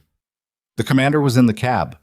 Whatever the chain of command had been on that truck, It had been disrupted by approximately 175 grains of projectile moving at 2,700 feet per second. QRF is mobile, Birch said. 12 minutes to the canyon floor. 12 minutes was a long time. Steele looked at Voss. Voss was already looking at him. We go down, Voss said. It wasn't a question. We're not configured. We have 5 operators and 2 loose Marines on the canyon floor, with 3 armed personnel who just lost their chain of command. Voss checked his rifle. 12 minutes is long enough for somebody down there to start making decisions we don't want them to make. Steele looked at the canyon floor through his binos. The 2 armed personnel who had dismounted from the truck bed were moving uncertainly, one toward the truck cab, one toward the Marines, who had stopped moving and were standing against the canyon wall approximately 15 meters from the truck. The 3rd dismounted individual had reached the cab, was trying to open the passenger door, was going to find what was in the cab when he got it open. Go, Steele said. Voss, Faraday, Hale, canyon floor. Birch, you're with me on comms. Hart? He stopped. Elena was still behind the scope. Hart. The individual at the cab door is going to be a problem in about 15 seconds, she said. He's armed, and he's about to understand what happened. Can you? Not from this angle. The cab is blocking his body line. She tracked something, shifted 2 degrees. The other armed individual is moving toward the Marines. Voss, you have eyes? Steele said into the team net. Negative, we're on the descent. The individual approaching the Marines raised his weapon. Elena was already moving her scope. I have the one approaching the Marines, she said. Steele's response was immediate. Take it. She fired. The second shot broke before the echo of the word had finished. Downrange, 1,578 meters, through late afternoon shadow and a 3-knot crosswind, the individual who had been moving toward the Marines stopped moving. The one at the cab door bolted, ran north along the canyon wall, away from the truck, away from the Marines, running in the way people ran when they'd made a rapid and complete assessment that the situation had turned against them. Voss's voice on the net. I've got the runner. He's heading north on the canyon floor, Elena said. He's going to reach the shelter of the north wall overhang in approximately... A single shot from Voss's rifle, distant and flat, came back to them as a clean echo. Run her down, Voss said. Then silence. The canyon floor was still. The truck sat at the choke point with its door open. The 2 Marines were against the canyon wall, both upright, neither moving. Steele stared through his binos for a long moment. Then he exhaled. Birch, get me a status call to QRF. Redirect them to the canyon floor entrance. We need a vehicle for the personnel. On it. Voss, what do you have? 2 Marines, walking wounded, one with a head lack, one favoring the left arm. Looks like a shoulder, could be a break or dislocation. Hard to say until we get hands on. Both conscious, both responding. A pause. They're telling me their names. Sergeant Alvaro Meza and Corporal Dana Price. They want to know who authorized this rescue. Tell them it was authorized, Steele said. Another pause. They want to know if everyone on the ridgeline is okay. Steele looked at the platform around him. Birch, managing 3 radio nets simultaneously and making it look like 2. Elena, still prone behind the rifle, watching the canyon floor through the scope with the methodical patience she'd maintained for the entire operation. Tell them we're fine, he said. He walked the 3 steps to Elena's position and crouched beside her. She was still watching the canyon floor. Both her hands were on the rifle. There was a small patch of blood on the back of her right glove from where the scope had caught the bridge of her nose on the second shot's recoil. A small thing, the kind of thing that happened with high magnification optics when a shooter wasn't perfectly behind the glass, and it had happened so fast and so unnoticed by her that she still wasn't aware of it. Steele looked at it for a moment. Then he looked at her face. Hart. She finally lifted her eye from the scope. The light had changed enough in the last hour that the canyon below was beginning to take on the flat blue cast of pre-evening, the shadows deepening and the hard edges of the rock softening slightly. Marines are secured, he said. She absorbed this. Her expression didn't change dramatically, but something shifted behind her eyes. Not relief exactly, though relief was part of it. Something more complex. The particular feeling of a thing being over that you weren't sure was going to be over. The third individual, she said. The one who ran. Voss engaged? Voss engaged. She nodded. She started to sit up from the prone position, and it was only as she moved that the cost of the last several hours registered in her body simultaneously. The cold that had been accumulating in her hip and shoulders, the tension in her neck from the scope work, the ache in her right shoulder from 2 shots on a platform with no padding. She moved carefully, the way you moved when your body was sending a general inventory of complaints, rather than a specific emergency. Steele watched her manage the rifle back to the safe position without comment. Then he said, "You're bleeding." She reached up and touched the bridge of her nose, looked at her fingers. "Scope," she said. "Second shot. Get Birch to look at it." "It's fine." "Birch," Steele said. Birch appeared without being called twice, because Birch was that kind of person, and he looked at Elena's nose with the quick clinical assessment of a combat medic and declared it a surface abrasion that didn't need anything beyond a wipe and a strip of tape. "Leave it," Elena said. "It'll swell," Birch said. "Then it'll swell." Birch looked at Steele. Steele gave a small movement of his head that meant let it go, and Birch moved back to his comms. Hale appeared at the top of the descent path. He'd come back up from the canyon floor, leaving Voss and Faraday with the Marines to wait for QRF. He was breathing slightly harder than usual from the climb, and he had dust on his knees from where he'd dropped at the runner, though he hadn't been the one to fire. He walked to the forward edge of the platform and looked at the truck still blocking the choke point below. Then he looked at the spot where the second individual had gone down, where Elena's second shot had landed. He stood there for a moment. Then he turned and looked at Elena, who was sitting against the rock face with the rifle across her knees, pressing the clean edge of her glove to her nose and watching the canyon floor. He walked over and sat down beside her. Not close. Just beside her in the same general vicinity, which from Hale was a more significant gesture than it appeared. He was quiet for a moment. "That second shot," he said. She looked at him. "The individual was moving," he said. "He wasn't stationary. He was at maybe 2 meters per second, crossing aspect, and you were still at 1,578 meters. She didn't say anything. "You let him," he said. "I was watching on the scope while you were on the glass. You adjusted lead on a moving target at 1,578 meters in the time between Steele saying, 'Take it,' and the round leaving the barrel." She looked at the canyon below. "The movement pattern was predictable," she said. "He was in a straight line. Consistent speed." "Still," he said. She looked at him. He was looking at the canyon, not at her. "I was wrong about you," he said. "At the range, the way I talked." He stopped and seemed to consider whether to continue, then continued. "That was wrong." Elena was quiet for a moment. "I made it easy to be wrong about me," she said. "That was deliberate. I'm not saying it was the right thing. I understand now that it wasn't. But I understand why you drew the conclusions you drew." "That's generous," he said. "It's accurate," she said. They sat for a moment in the particular silence of two people who have reached a point of honesty that neither of them was fully prepared for and are now navigating the space after it. "The classified program," Hale said. "DOD. Why'd it end?" Elena looked at her hands for a moment. "It didn't end well," she said. "People got hurt. Not operationally, but it was an internal situation. Political. I came out of it with my record scrubbed and a strong preference for never being put in a room where someone could point at me and say, 'She's the shooter, use her.' And yet," she almost smiled, it didn't fully form. "And yet," Hale nodded slowly. Below, the distant sound of rotors reached them. The QRF helicopter making its approach to the canyon floor entrance. Voices on the radio, Birch confirming landing coordinates. The operation moving into its final administrative phase, the phase where the critical action had been taken and what remained was the logistics of consequence. Steele appeared at the platform's rear. "QRF is 2 minutes out. We need to be at the ridgeline extraction point in 20 minutes. He looked at both of them. "Move when you're ready." He walked back to Birch. Hale stood. He looked down at Elena, who was still sitting against the rock with the rifle. "Can I ask you something?" he said. "You can ask."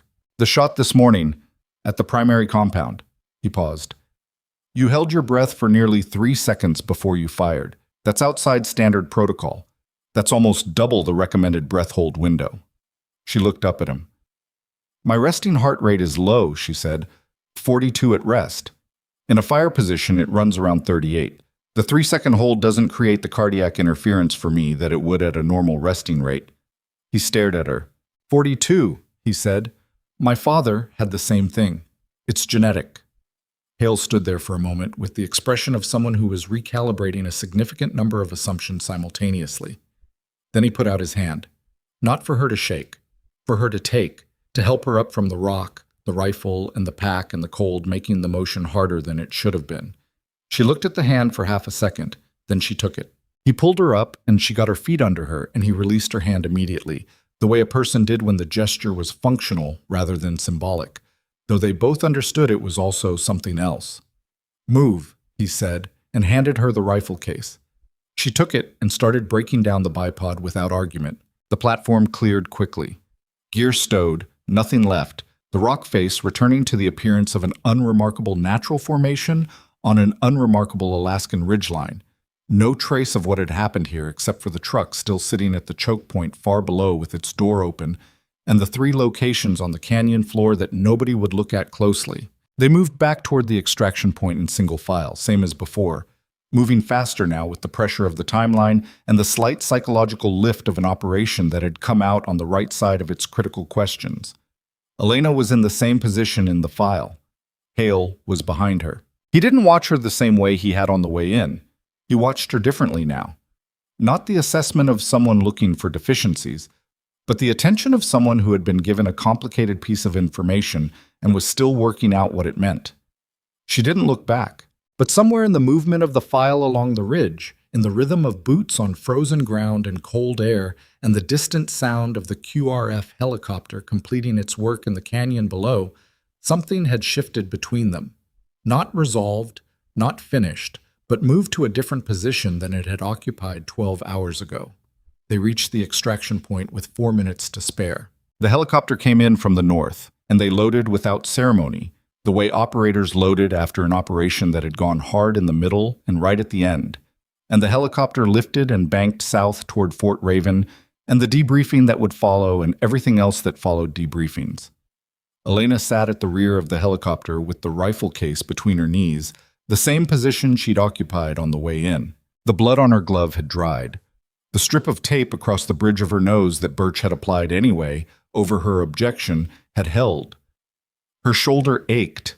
She looked out the gap in the rear ramp door at the ridgeline, falling away below, the canyon disappearing into the larger mountain geography, becoming just another fold in the landscape.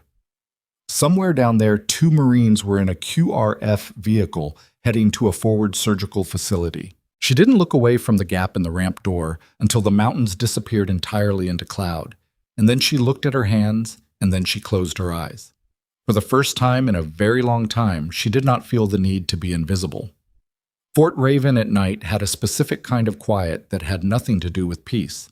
The base settled into itself after operational hours, generators running their low constant frequency, the occasional vehicle moving between buildings, the fluorescent wash from the operations center visible through its blacked-out windows as a thin line of light along the sill.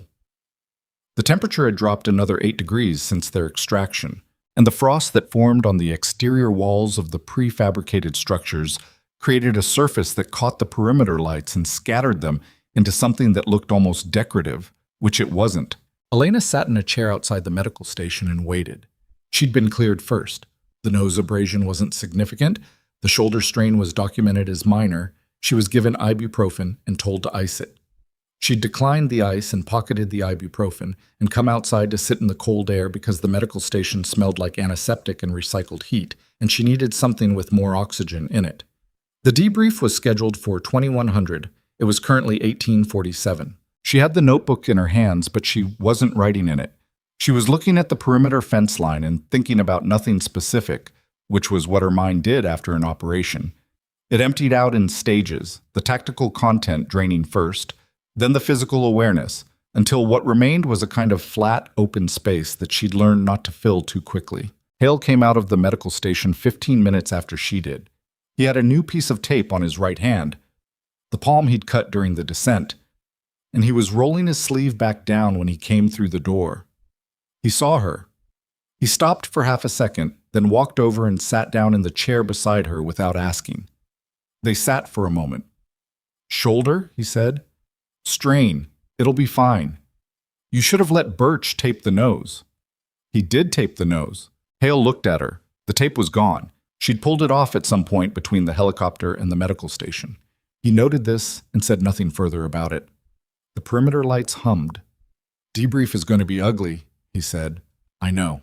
Not because of the operation." He paused. "The operation went right, but the classification around your program and the fact that you were operating under a suppressed service record in a field role, that's a command problem. That's an administrative problem. The people who need to answer for that aren't going to want to answer for it. And when people don't want to answer for something, they look for someone else to answer for it instead." Elena looked at him. "I know," she said again. "I'm just saying." He looked at his taped hand. "Don't walk in there assuming that what happened today is what the room is going to be focused on." She was quiet for a moment. "What are you going to tell them?" He looked at her directly. "What happened?" he said. "Exactly what happened, in the order it happened." He paused. "Including the range yesterday." "Including you calling me a desk assignment." He held her gaze without flinching. "Including that," he said. She nodded slowly. They sat for another few minutes in a silence that had more content than the previous one. Somewhere across the base, a door opened and closed. The generator frequency shifted slightly and then stabilized. "Your father," Hale said, "the marksman. Is he still—" "He died 4 years ago," she said. "Cardiac event. He was 61. Hale absorbed this. "I'm sorry. He trained me until I was 23, she said. "After that, I trained myself. He used to say the problem with teaching someone to shoot is that eventually you teach them everything you know and then they pass you, and the only honest thing to do at that point is admit it and step back." She paused. "He admitted it when I was 19. He stepped back. He was proud of it." Hale was quiet. "Good man," he said finally, and meant it in a simple and complete way. "Yes," she said. "Not." The debrief room was the same briefing space they'd used at 0800 that morning, which felt like a different operational cycle entirely. The laminate table, the acoustic foam peeling at the corners, the whiteboard still showing yesterday's range scores in blue marker. Somebody had added a line below them in red. The word "suspended" with an arrow pointing at Elena's name slot, written by the range officer after the qualification failure the previous morning. Nobody had erased it. Elena saw it when she'd walked in. She sat down and faced it without expression. Steele was already at the front. Beside him stood a man Elena had not seen before. Lieutenant Commander Warren Solis, whose name tag she read in the first 3 seconds and whose posture she read in the next 3. He was Naval Command, late 40s, the kind of man who wore authority like a well-maintained uniform. Always present, always pressed, never quite natural. He had a tablet in front of him and a very controlled way of not showing what he was thinking. Behind him, seated slightly to the side, was Lieutenant Casado, with a recording device on the table in front of her, which meant this was a formal debrief, not an operational discussion. The rest of Team Echo filed in. Hale took the seat directly across from Elena. Decker beside him. Voss and Faraday at the end. Birch near the door with his comms log already open. Solis let everyone settle, then he didn't wait. "I want to acknowledge the outcome first," he said. 2 Marines recovered, target eliminated, 0 friendly casualties. That's the outcome, and it's a good one.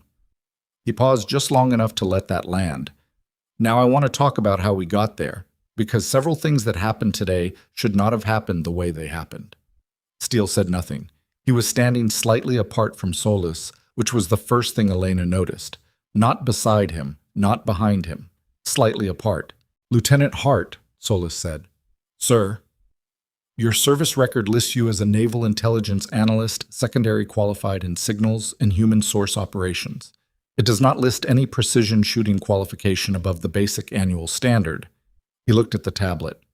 "It also shows that you failed that basic standard during qualification yesterday morning." "Yes, sir."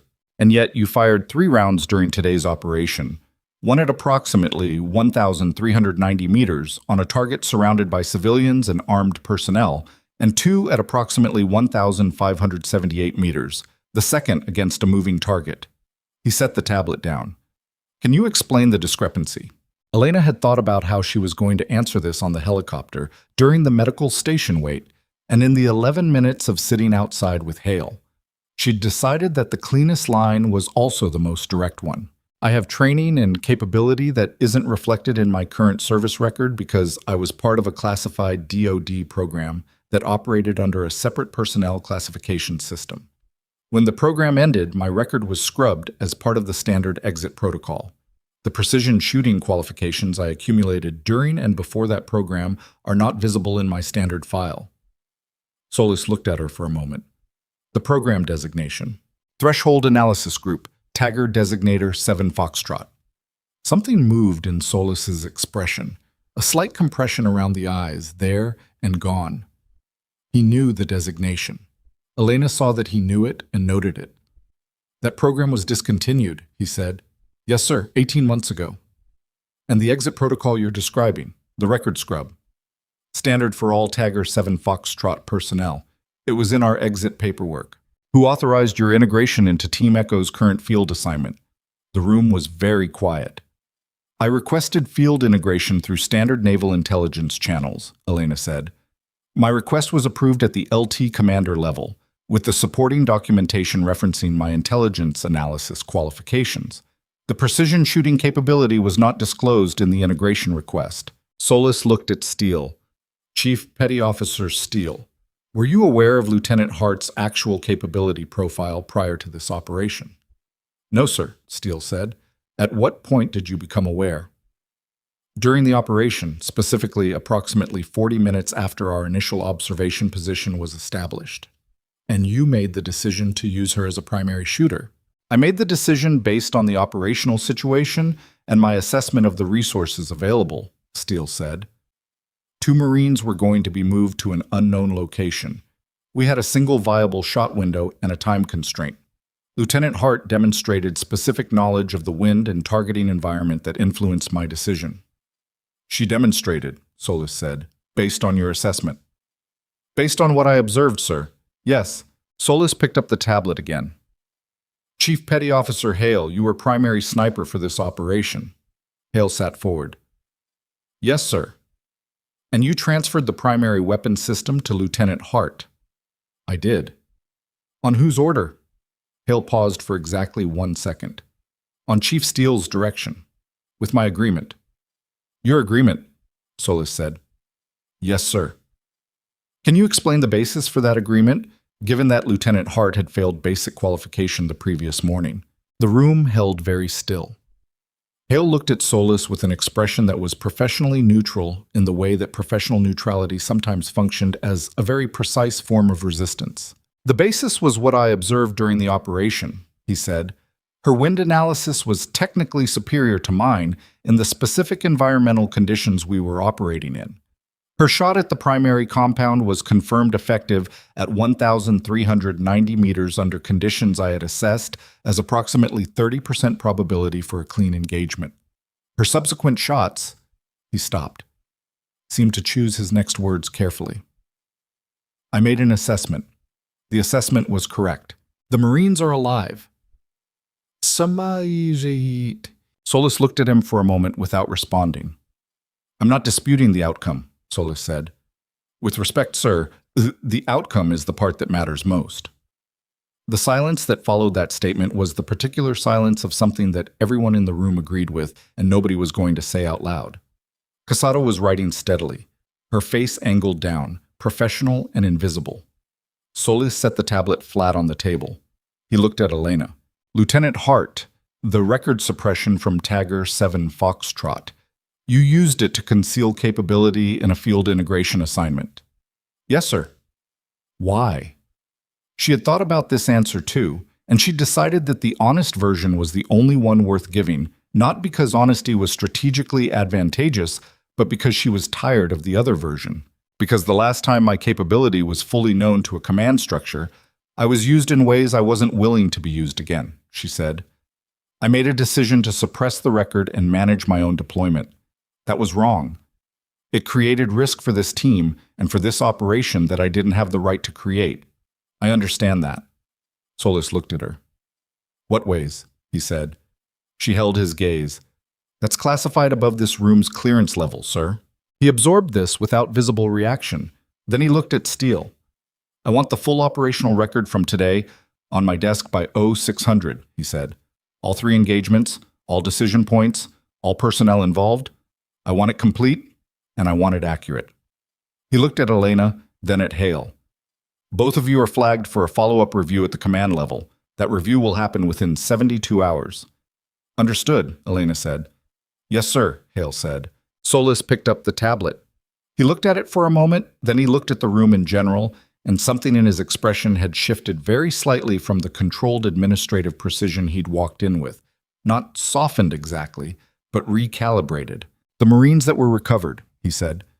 Sergeant Meza has a separated shoulder and a concussion. Corporal Price has a fractured orbital socket and 2 cracked ribs. He paused. They're both at the forward surgical facility at Teller Station. They're both going to be fine. He looked at Elena directly, and this time there was nothing administrative in the look. The senior QRF officer on the ground reported that when he reached the Marines at the canyon floor, their exact words were, and I'm quoting from his field report, "Whoever was on the ridge, they need to know we saw the truck stop. We knew someone had us." The room was quiet. Solis picked up his things and left without another word. The door closed behind him, and the room exhaled. Birch stopped the recorder. Casado closed her notebook. Voss leaned back in his chair and looked at the ceiling with the expression of a man reviewing a very complicated day and finding it, on balance, acceptable. Steele walked to the whiteboard. He picked up an eraser and removed the range scores from the previous day. All of them, not just Elena's, in 3 slow passes. The blue marker came off in streaks, leaving a faint ghost of numbers on the white surface, still faintly visible if you looked at the right angle, which was accurate in a way that felt more true than complete erasure would have. He set the eraser down. "Good work today," he said to the room. "All of you." He walked out. People moved. Chairs scraped. Birch started packing his comms log. Decker and Voss had a short conversation near the door that ended with Decker nodding once. Hale didn't move immediately. He sat across from Elena while the room cleared, and when it was just the 2 of them, and Casado gathering the last of her materials, he looked at the whiteboard. "The Threshold Analysis Group," he said. "Yeah. I've heard of it. Secondhand." He looked at her. "I heard it ended badly." "It did. People got hurt, you said." She was quiet for a moment. "There was an operation. I was used as primary without being fully briefed on the objective parameters. I took a shot I wouldn't have taken if I'd known what I was actually shooting at." She paused. "The target wasn't who they told me it was." Hale was very still. "I found out afterwards," she said. "Command called it a target identification error at the planning level. Nobody at my level was disciplined. But the record got scrubbed, the program got shut down, and everyone who'd been in it was reassigned under suppressed files, and the official guidance was to not discuss it." She looked at her hands.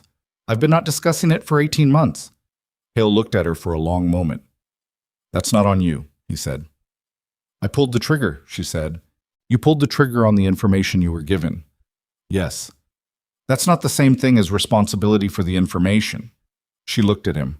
"I know that. I've been told that. I believe it intellectually." She paused.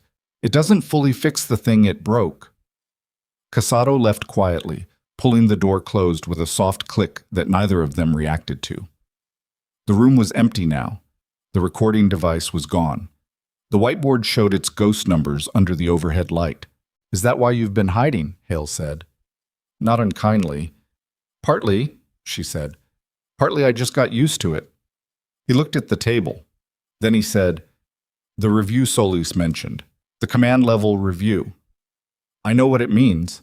It could go badly. I know. Steele will stand behind the operation," he said. "He won't let them frame it as unauthorized use of an unqualified operator. He's not built that way." "I'm not worried about Steele." "Then who are you worried about?" She looked at the door through which Solis had left. Solis knew the tagger designation, she said.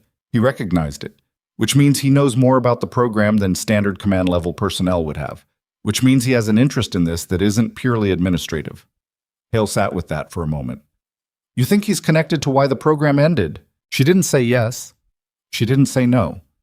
She picked up her notebook from the table. She'd set it there when she sat down, out of habit, and held it in both hands for a moment. I think I've spent 18 months trying not to be in a room where that question mattered, she said. And I just spent 14 hours making it matter very much. Hale looked at her steadily. Then we deal with what's in front of us, he said. The review. Steele is going to write that operational report, and it's going to be accurate, and accurate is going to be good for you. He paused. And I'm going to submit my own assessment. She looked at him. You don't have to. I know I don't have to, he said. I know exactly what I don't have to do. He stood, picked up the empty coffee cup that had been sitting in front of him since the start of the debrief, and moved toward the door. I also know what I watched happen today, twice. At distances I've been doing this job for 12 years and have never made a confirmed hit at. He stopped at the door. That goes in my assessment. She was quiet. He opened the door, and the cool air from the corridor moved into the room. Get some sleep, he said. The review is in 72 hours, and right now sleep is the only resource you can actually increase before then. He left. Elena sat alone in the debrief room for a few minutes. The overhead light hummed. The whiteboard showed its ghost numbers. Outside, the base had its nighttime rhythm. Generators, distant vehicles, the perimeter lights holding the dark back to the fence line. She looked at the red ink on the whiteboard. Suspended. The arrow pointing at her name slot. She stood up, walked to the whiteboard, and erased it. The red came off cleaner than the blue had. No ghost, just white. She set the eraser down and walked out. The 72 hours passed, the way that post-operational periods always passed, in the strange suspended time of a base that was simultaneously returning to routine and waiting for something to resolve. Steele worked on the operational report for 11 hours over 2 days, and Elena knew it was thorough because Casado mentioned it in passing with the specific absence of detail that indicated she'd seen the contents and wasn't going to describe them. Hill submitted his assessment at 0400 on the second day. Elena knew this because Birch told Decker, who told Voss, who mentioned it to Elena without context during a passage through the common area. The information moving through the team, the way information in a small closed community always moved, without formal channels and without anyone acknowledging they were moving it. She wrote her own statement, 12 pages, single-spaced, beginning with the threshold analysis group program, the exit protocol, the record suppression, the decision to pursue field integration without disclosing her capability, and ending with a complete accounting of every decision she had made during the operation, including the ones that had been right, and including the one that had been wrong, which was the second shot's early Western pulse that she had seen and not called in time for Hale's first attempt at the choke point. She didn't soften that part. The review was held in the base commander's conference room, which was a different quality of space than the debrief room. Larger, better furniture, a window that looked north toward the ridgeline. Present were Solis, the base commander Colonel Adrienne Marsh, whom Elena had not previously met and whose reputation she knew only by reference, Steele, and 2 officers from the naval command structure whose role in the review wasn't immediately clear. Elena sat alone on one side of the table. Halo was not in the room. Marsh ran the review, not Solis. This was the first significant thing. The second was that Marsh had clearly read everything before the meeting started, because she didn't ask process questions. She asked specific questions about specific decisions, in sequence, from a clear and thorough read of the documentation. She was direct without being aggressive, which was a combination that Elena found both easier and harder than aggression alone. Lieutenant Hart, Marsh said, about 40 minutes into the review. Your written statement includes an acknowledgement that you delayed calling the early western gust during Hale's first attempt at the choke point. You described it as a timing failure on your part. Yes, ma'am. Hale's assessment describes the same moment differently. He writes that in his judgment, the call was within normal spotting parameters given the unpredictability of the wind pattern, and that the miss should be attributed to the environmental conditions rather than to your performance. Elena looked at her. With respect to Chief Hale's assessment, I saw the early pulse before he fired. I made a judgment call not to override his trigger, and I made it for reasons that were partly tactical and partly because I was uncertain whether it was my place to override. I should have called it. Marsh looked at her for a moment. Noted, she said. Then, the Tagger 7 Foxtrot exit protocol. You were operating under a suppressed record when you submitted your field integration request. Yes, ma'am.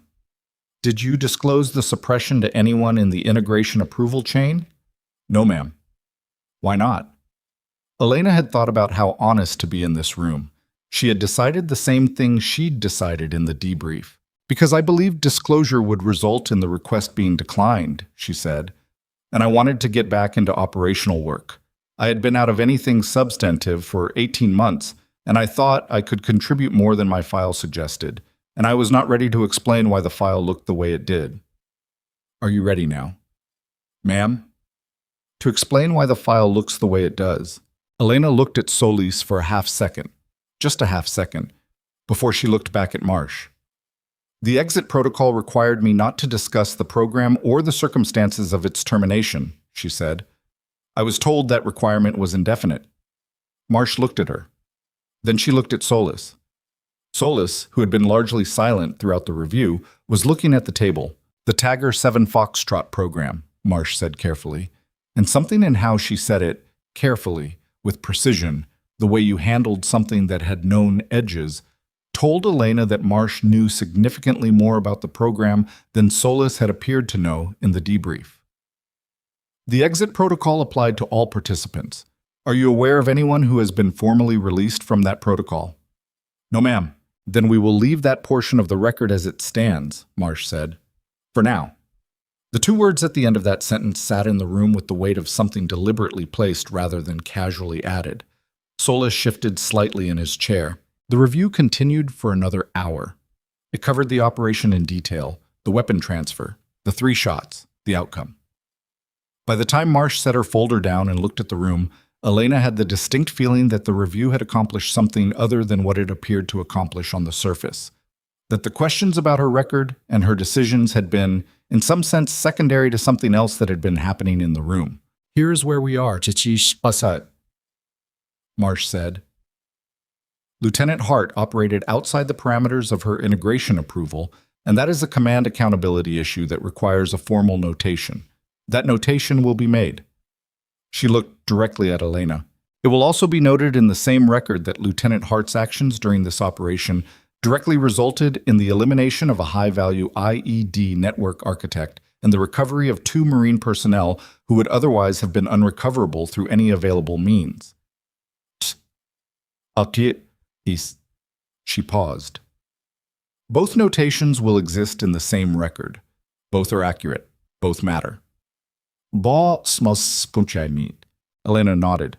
Additionally, Marsh said, I am initiating a formal review of the Tagger 7 Foxtrot exit protocols as applied to all former program personnel. That review will be conducted at a level above this command. She closed her folder. If there are aspects of your program history that should be part of that review, you will have the opportunity to contribute them through the appropriate channel. She looked at Solis as she said this. Solis looked at the table. Elena sat with the particular feeling of something that had been pressed down for 18 months, shifting slightly upward, not resolved, not released, but acknowledged, moving, which was different from where it had been. Dismissed, Marsh said. Elena stood. She picked up her notebook. She walked to the door. Behind her, she heard Marsh say something to Solis in a voice that was not intended to carry, something short and flat and specific. She didn't catch the words. She didn't need to. She closed the door quietly behind her. Hale was waiting in the corridor, standing against the wall with his arms crossed and his expression carefully neutral, which meant he'd been standing there long enough to get tired of looking like he wasn't waiting. She stopped in front of him. Well, he said. Formal notation, she said, and a review of the Tagger exit protocols. He processed this. The notation goes on the record. Both do. She paused. Colonel Marsh is not what I expected. No, he said. She's not what most people expect. They stood in the corridor for a moment. Solis, he said. Marsh said something to him when I left. I didn't hear it. Hale nodded slowly, the nod of someone filing information in a place where it would be useful later. "So what happens now?" he said. Elena looked at the window at the end of the corridor, the one that faced north toward the ridgeline, now dark against an early evening sky. "I don't know yet," she said. "I've been operating on the assumption that the next step was to go somewhere else and be invisible again." She paused. "I'm not sure I can do that anymore." Hale looked at her. "Good," he said, and it came out simpler and more direct than he'd perhaps intended, and he didn't qualify it. She almost smiled, and this time it mostly formed. Outside, the temperature had dropped again, and the first stars were visible above the ridgeline, clear and cold and very far away. 3 days after the review, Solis was recalled to Naval Command Headquarters in Anchorage. No announcement, no formal explanation distributed to base personnel. He was there at dinner in the officers' mess on Thursday evening, quiet, eating alone, the tablet in front of him as usual. And by Friday morning, his quarters had been cleared and his vehicle space was empty, and the only evidence of the recall was a single administrative memo routed through Casado that listed his temporary reassignment pending a command-level inquiry. The words command-level inquiry were doing significant work in that sentence, and everyone who read the memo understood what they were doing. Steele told Elena about it in the corridor outside the operations center at 07:15 Friday morning.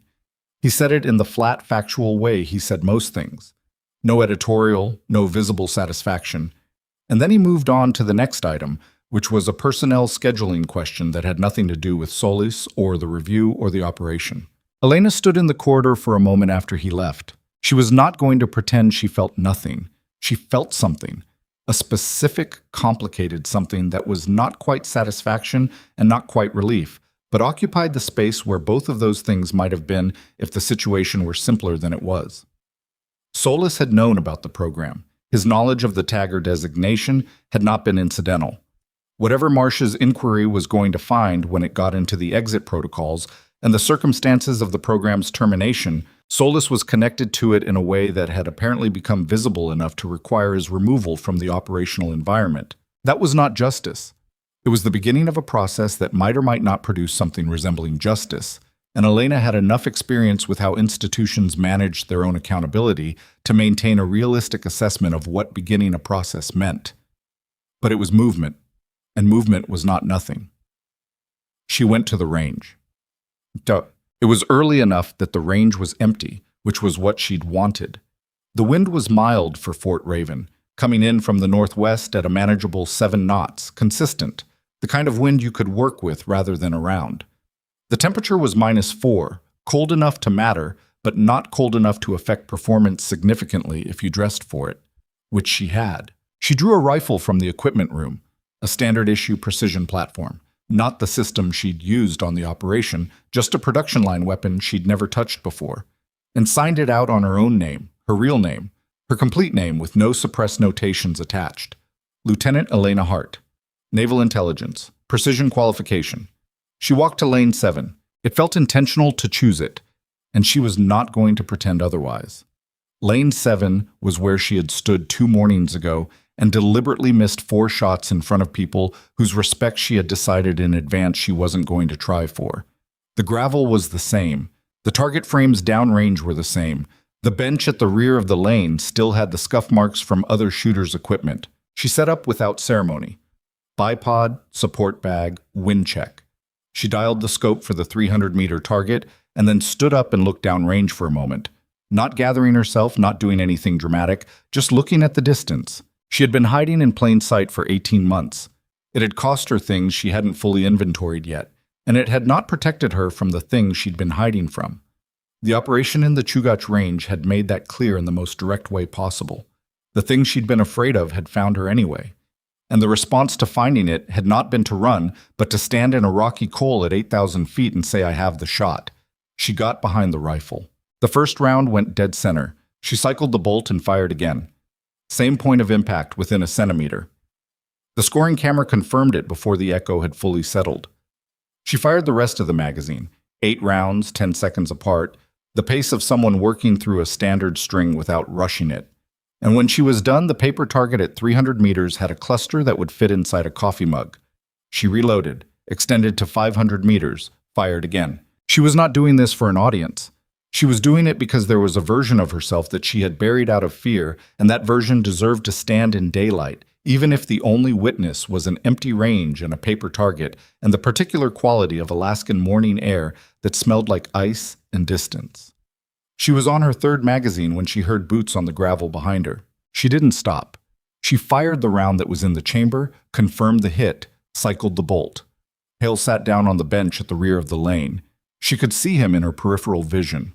He didn't say anything. He picked up the spotting scope she hadn't brought. He'd carried one from the equipment room, apparently, and set it up on the bench and put his eye to it, and from that point forward he called the hits quietly after each shot. Center, slightly left. She adjusted 2 clicks of windage. Center, center, half-inch high. She adjusted. Center. They worked through 2 more magazines at 500 meters, and then Elena extended the target carrier out to 800 without asking, and Hale didn't comment on the distance, just recalibrated his scope and kept calling. 3/4 inch right of center, center. Low, 2 inches. Center, slight wind drift. Center. At some point during the 3rd magazine at 800 meters, Decker appeared at the lane entrance. He stood there for a moment, then walked to the bench and sat beside Hale and watched without making it a thing. A few minutes after that, Birch came through, looked at the scoring monitor, looked at the target, and sat down. Voss appeared. Then Faraday, who leaned against the lane divider with his arms crossed and watched the target like he was reading something. Nobody announced themselves. Nobody asked permission. They simply arrived, in the way that people arrived when something was worth watching, and they watched. Elena was aware of them. She didn't alter her pace or her process. She fired the way she fired, methodically, honestly, with full knowledge of what she was doing and without performance attached to it. When the last round in the last magazine cleared the barrel and hit the target, she ran the bolt back to confirm the chamber was empty, set the rifle on the bipod, and sat up. She looked at the scoring monitor. 22 rounds at 800 meters. The cluster on the digital overlay was tight enough that the scoring system had to render individual shots in color to distinguish them, which it only did when the grouping exceeded its standard display parameters. Hale was looking at the monitor. He set down the spotting scope. He stood up from the bench and walked to lane 7 and stopped beside her. He looked at the monitor for another moment, then he extended his hand. This time it was not the functional gesture of helping her off a rock. This was a handshake, direct and deliberate, the kind that meant something between professionals. She shook it. "You should have been doing this the whole time," he said. "I know," she said. He released her hand. "For what it's worth," he said, "I would have given you a harder time if I'd known." She looked at him. "A harder time than you gave me." "A much harder time." He said it without apology. "I don't go easy on people who can actually perform. I go easy on people I don't think can handle it. You wouldn't have gotten the easy version." She understood what he was saying. Under the surface of it was something that functioned as respect, which from Hale was a more significant thing than it would have been from someone who distributed it freely. "I'll remember that," she said. Decker appeared behind Hale. He nodded at the scoring monitor with a brief, exact movement that communicated everything he wanted to say without requiring him to say it, which was Decker's primary mode of expression and always had been. Birch said, "That's going on the board inside," and pointed at the scoring printout that the camera system had automatically generated. "It doesn't need to go on the board," Elena said. "It's going on the board," Birch said, with the flat certainty of someone for whom this was not actually a discussion. She didn't argue. Colonel Marsh called her into the office 2 days later. The office was smaller than the conference room where the review had been held. A working space, organized in the specific way of someone who spent real time in it rather than performing the idea of authority. Marsh was reading something when Elena arrived and finished the page before she looked up, which Elena noted as the behavior of someone who controlled their time rather than performing responsiveness. "Sit down," Marsh said. Elena sat. Marsh set the document aside and looked at her with the direct, specific attention she'd shown in the review. Not warm, but honest, which Elena preferred. "The Tagger 7 Foxtrot inquiry is active," Marsh said. "The command-level investigation will take time. These things do. But I want you to understand that what's in your statement has been received and is being treated seriously." "Thank you, ma'am." I'm not telling you this to make you feel better, Marsh said. I'm telling you because you need to be prepared to give a formal statement to the investigating officer when they reach your portion of the inquiry. That may be months from now. It may be sooner. She paused. And the events of that operation, the shot you described, the target that wasn't who they told you it was, that is going to require a formal review of its own. Elena sat with this. I've been sitting with it for 18 months, she said. I know, Marsh said, not with sympathy, with acknowledgement, which was different and more useful. What happened was wrong. I can't tell you more than that right now because the investigation needs to establish the complete record before anyone in a position like mine puts formal language to it. But I'm telling you privately and directly, what happened was wrong. The words sat in the room. Elena looked at her hands for a moment, then she looked back at Marsh. Yes, ma'am, she said, because it was the honest and complete response. The other thing I called you in for, Marsh said, and her tone shifted into something more forward-facing, is a proposal. Elena waited. Chief Steele has submitted a request for your permanent integration into Team Echo's operational framework, Marsh said, not as an embedded intelligence analyst, as a precision fire specialist and intelligence officer, dual designated, with a full capability profile on record. Elena was very still. He submitted it this morning, Marsh said, with co-signatures from Hale, Decker, Voss, Faraday, and Birch. She looked at the document in front of her. The entire team. Elena looked at the window. The northern ridgeline was visible from this office, too. A different angle, but the same mountains. They looked different in late afternoon light, less severe, not smaller, but more honest about what they were. That's not a standard integration pathway, Elena said. No, Marsh said, it's not. What does accepting it mean for the inquiry? Nothing negative. Your cooperation with the inquiry is independent of your operational status. Accepting the integration doesn't compromise either. And the formal notation from the review stays in the record, Marsh said. That was always going to stay. But a notation without context is a notation. A notation in a record that also shows what happened in the Chugach Range is something different. She paused. Records tell stories when you read them completely. Elena looked at the document Marsh had pushed across the desk. Steele's signature at the top, clear and unhesitating. Below it, the others. Hale's signature, which she recognized from the operational logs, written in the deliberate, slightly angular script of someone who'd been trained to write clearly in difficult conditions. She looked at it for a moment. I need to think about it, she said. Marsh nodded as if she'd expected that. You have 72 hours. If you decline, the position closes and you return to standard naval intelligence rotation. She paused.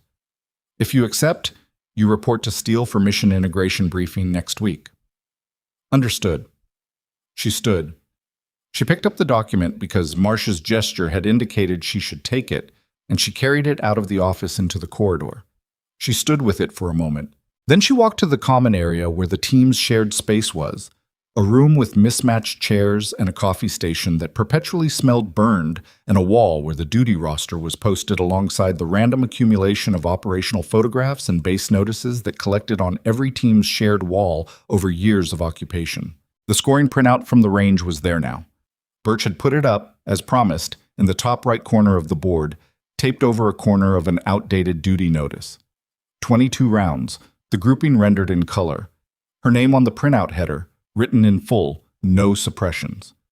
She stood and looked at it. You're going to say yes, said a voice behind her.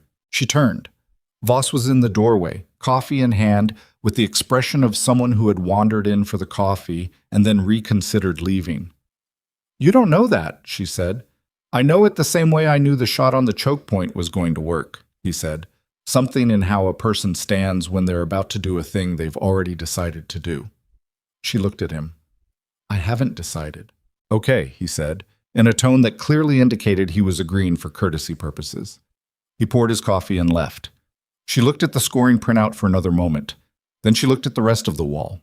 The operational photos, the duty roster, the accumulated evidence of a team that had been operating in the same space long enough to leave layers of themselves on every surface. She was not a person who made decisions based on sentiment.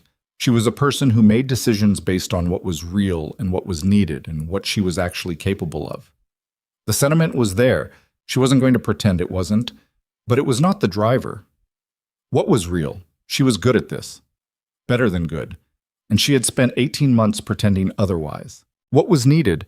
The world that required people like Team Echo to go into mountain ranges in the dark and do things that nobody would ever fully account for in any official record. That world was not becoming simpler or smaller or less dangerous. What she was capable of, she had demonstrated it.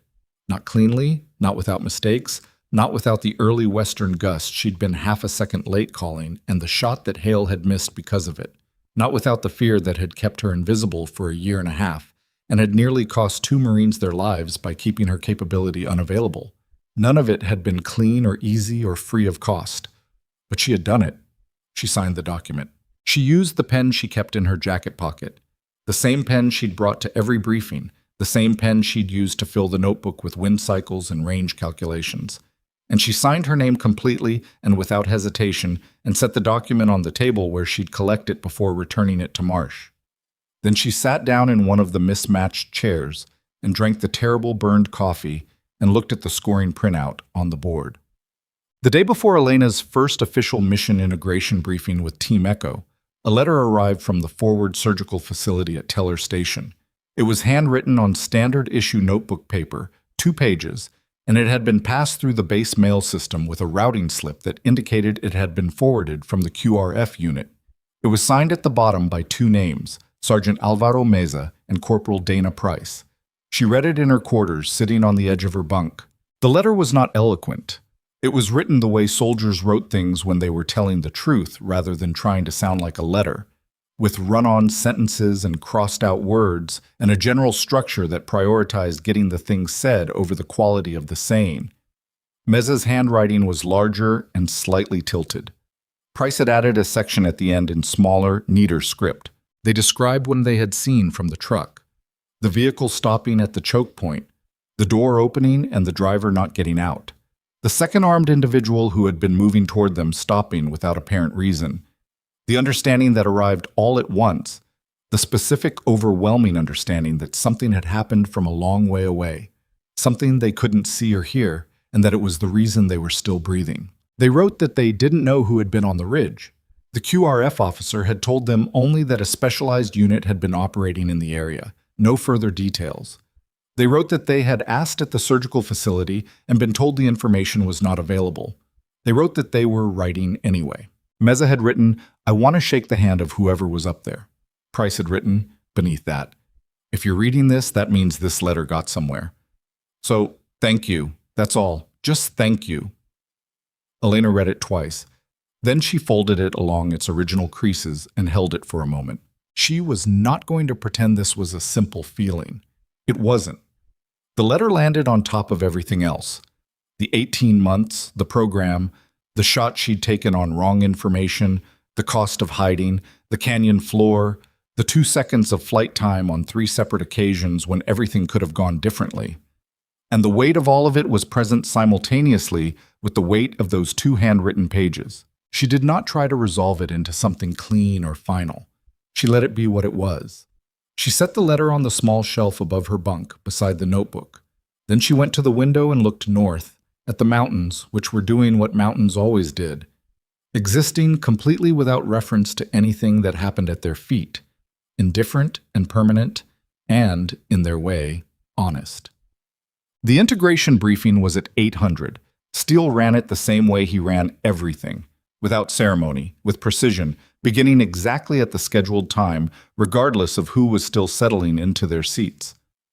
The team was present, all of them, and Elena sat at the table without the slight distance she had maintained at every prior briefing. She sat where people sat when they belonged in the room. The notebook was in front of her. The pen was uncapped. Steele looked at her once at the beginning, a brief, specific look that communicated the same thing his signature on the integration request had communicated, which was that this was real and it was happening, and he had decided it was the right thing and had no interest in revisiting the decision. Then he looked at the room. "Listen up," he said. And Elena listened. She listened the way she did everything now, fully present, not managing her visibility, not calculating what parts of herself to show and what parts to conceal. The relief of this was not dramatic. It was the quiet relief of a posture held too long finally being released, the kind of relief that felt less like freedom and more like returning to something you should never have left. The briefing covered 3 potential operations in varying states of planning: a resupply and equipment assessment, a personnel scheduling matter, and a training exercise scheduled for the following week at the same range where she had once deliberately missed 4 shots in front of people who laughed. She would not miss at the training exercise, not to prove something, not for the team, not for Hale, not for the scoring board or the memory of her father or the letter sitting on the shelf above her bunk.